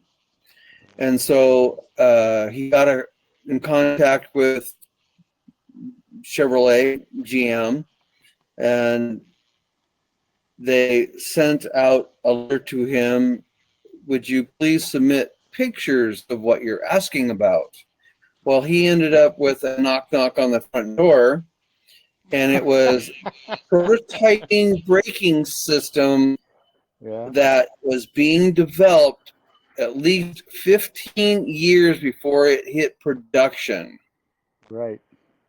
And so they offered him a very shiny nickel and quarter for his museum quality piece for the GM Detroit factory. Yep. Amazing. Mm-hmm. Huh. Well, I'm about to lose my battery. Okay. Well, it stroked up 8 o'clock out here on the West Coast, so I think we've covered quite a little bit tonight. Thank you, everyone, for showing up and participating and listening, and spread the word. It's going to get very interesting in the next 90 days. Or sooner. Well, one of our contractors, known as the British Territorial United States Incorporated, just concluded its Chapter 7 involuntary or voluntary bankruptcy. So the life support battery is in play right now. So only consistent thing is change, and don't be surprised at what you see. Yep. Absolutely. Especially don't be surprised at the things you hear. Well, I have a Okay, I would question. like. Yeah. Before we go, we have an election coming up on Really? Tuesday. What do y'all see happening between now and then? Nothing. What do you see happening on the day of? You may find a emergency broadcast in your ear. That's what I was wondering. I mean, this isn't. It's a no. It means nothing. The election that's coming up because it's for a corporation that no longer exists. It's a sting. There has been so many stings going on for the last 8 years. It's not even funny. And every time something important shows up, some kind of an assassination attempt or who knows what, it's a sting to weed out the crooks, the criminals that have been hiding in the background that weren't in plain sight, that they're waiting for them to show their hands. And they are, and they have been. And they're going to continue until they're all wiped out. And the ones that aren't in plain sight, they already know who they are. They've had people put in positions all across the country in all these different agencies and offices who are actually stand-ins for, we'll say, people who think they're legally working for the company that are actually there as spies to get names and all the information on all employees and which ones are so-called good or which one might not be. So this whole thing is amazing what's coming. It's a roundup of all proportions. It's also going to include a huge amount of deportations. I mean huge. At this point in time, if I said up to 22 million Tories are eligible for deportation, plus the illegal aliens that are here. That's right. At least that many. That's kind of a low number from what I've got. So Well, yeah, I mean, that's just the Tories. So if we had another 30 million illegals plus the 22 million Tories, we're looking at 50 million people exit stage left. Now you're talking. And like I keep telling people, flush 3 times. It's a long way back to D.C. That's it. Yeah, they're getting ready to turn it into a bird sanctuary. Or something. Yep. Well, yeah, you heard of the Rise of God, I'm sure. Yeah, one of the states has already revoked the conditional use permit that allowed DC to exist. I believe it was Maryland, and Virginia just has to get to that point. There was an attempt to open up the District of Quantico, which never allowed under a constitutional contract. So a lot of shuffling has been going on. Yeah, a lot of shuffling. Well, mix and match poker deck with Pinnacle and Old Maid. Yeah. Well, the rumors are surrounding about 700,000 sealed indictments that have been opened. And of course, each one of those include a whole bunch, each one. So this thing is unreal. And it's going to be exposed very shortly. Yep, if you want to go look for it, you have to have a Pacer account. Mm-hmm. Yeah, I do. Me too.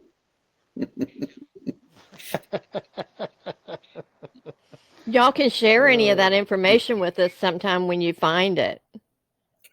Oh, just bring it in and post it. It's going to be in your face. It's going to be in everybody's face. When this thing happens, all of the things that you've been not necessarily privy to are going to be in everybody's face. That's the whole idea. This is the Great Awakening we're talking about. All the sleepers that have been sitting around thinking everything was fine, or maybe curious as to why their taxes went up or something, they're going to get hit with a bolt. Well, there's going to be a new dance that comes out. It's going to be a big fashion trend. It's called the perp walk. Yeah, those orange jumpsuits. You heard of those? I can't wait. Yes, you can. You've been waiting all this time. You can be a little patient for a little longer. I will be. Relax. It's a movie. I am very patient, and I do want to see all of that when it comes out. You will. Hey, You're RJ. like my wife. She likes to see all the gore. Oh my God. Well, yeah. I have so many people that don't believe a word that I say that it's going to make me feel good that it's finally happening. Well, don't gloat on other people's ignorance. Oh, I won't. It'll just make me feel better that I wasn't lying to them all of this time. That's good. You can have solace in the fact that you've known the truth and you didn't try and shove it down the people's throat. Right. Absolutely. But you give them truth wherever it's asked, and that's the key. So that's what we're doing. Yeah. Mm-hmm. And hopefully one of these days, they will come back and say, you were telling us the truth the whole time. They'll Hopefully be one of balling these their days. heads off. And the They'll be other balling thing their they'll heads come back, off. Yeah.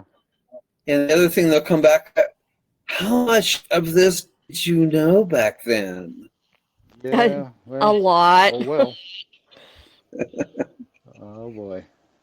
I've Mm-hmm. heard though that there's going to be a lot that's going to come out that that even the ones that know don't have a clue about it. I All can't right. imagine what that's going to be, but Well, if I Anthony you can were to give you. I find can Weiner's give out, you a laptop. picture. Anthony I'll give you a Weiner's laptop. picture. Yep. well, it's You more know. than You know. just There a was laptop. the video of Hillary and Uma. It circulated for about a couple of days back in the day when that Mm-hmm. was first brought, and I saw it, and it's pretty horrific. And it went undercover, and it's been circulating under the dark web. A couple of people have access to that stuff, but there's a lot of really grotesque, unbelievable stuff that's going to be exposed, and most people are just going to look at that and go, "You can't. This can't be true. I This could know. not have been happening all this time right under our noses. Yeah, right under your noses. Pizzagate will be the biggest. Oh boy. So Oh, that's when the pizza is just the yeah, start. It's the tip. that's So it. if you Yeah. were to find out you have actually been living in a state of denial, that you should have grown up in the era of George Jetson, you've Yep. been intentionally controlled for pure profit, you are all bilingual, if not trilingual. Yeah. Your other language is bah and Yeah. Are you saying And we don't were an forget. experiment? Yep. And don't forget Disneyland. Yep. oh yeah. Okay. Bye. My phone's getting ready to Mm-hmm. go. Well, thank Okay. you. Thank you so much for being here, Mason and Jim and Low Tide and everybody else. Thank you so much Yeah. for being here and joining in on our call. I mean, we've learned a lot tonight. A lot of information came out. Yes. And I thank you all. Thank you Onward all. and upward. Good That's night. right. Good night. Night.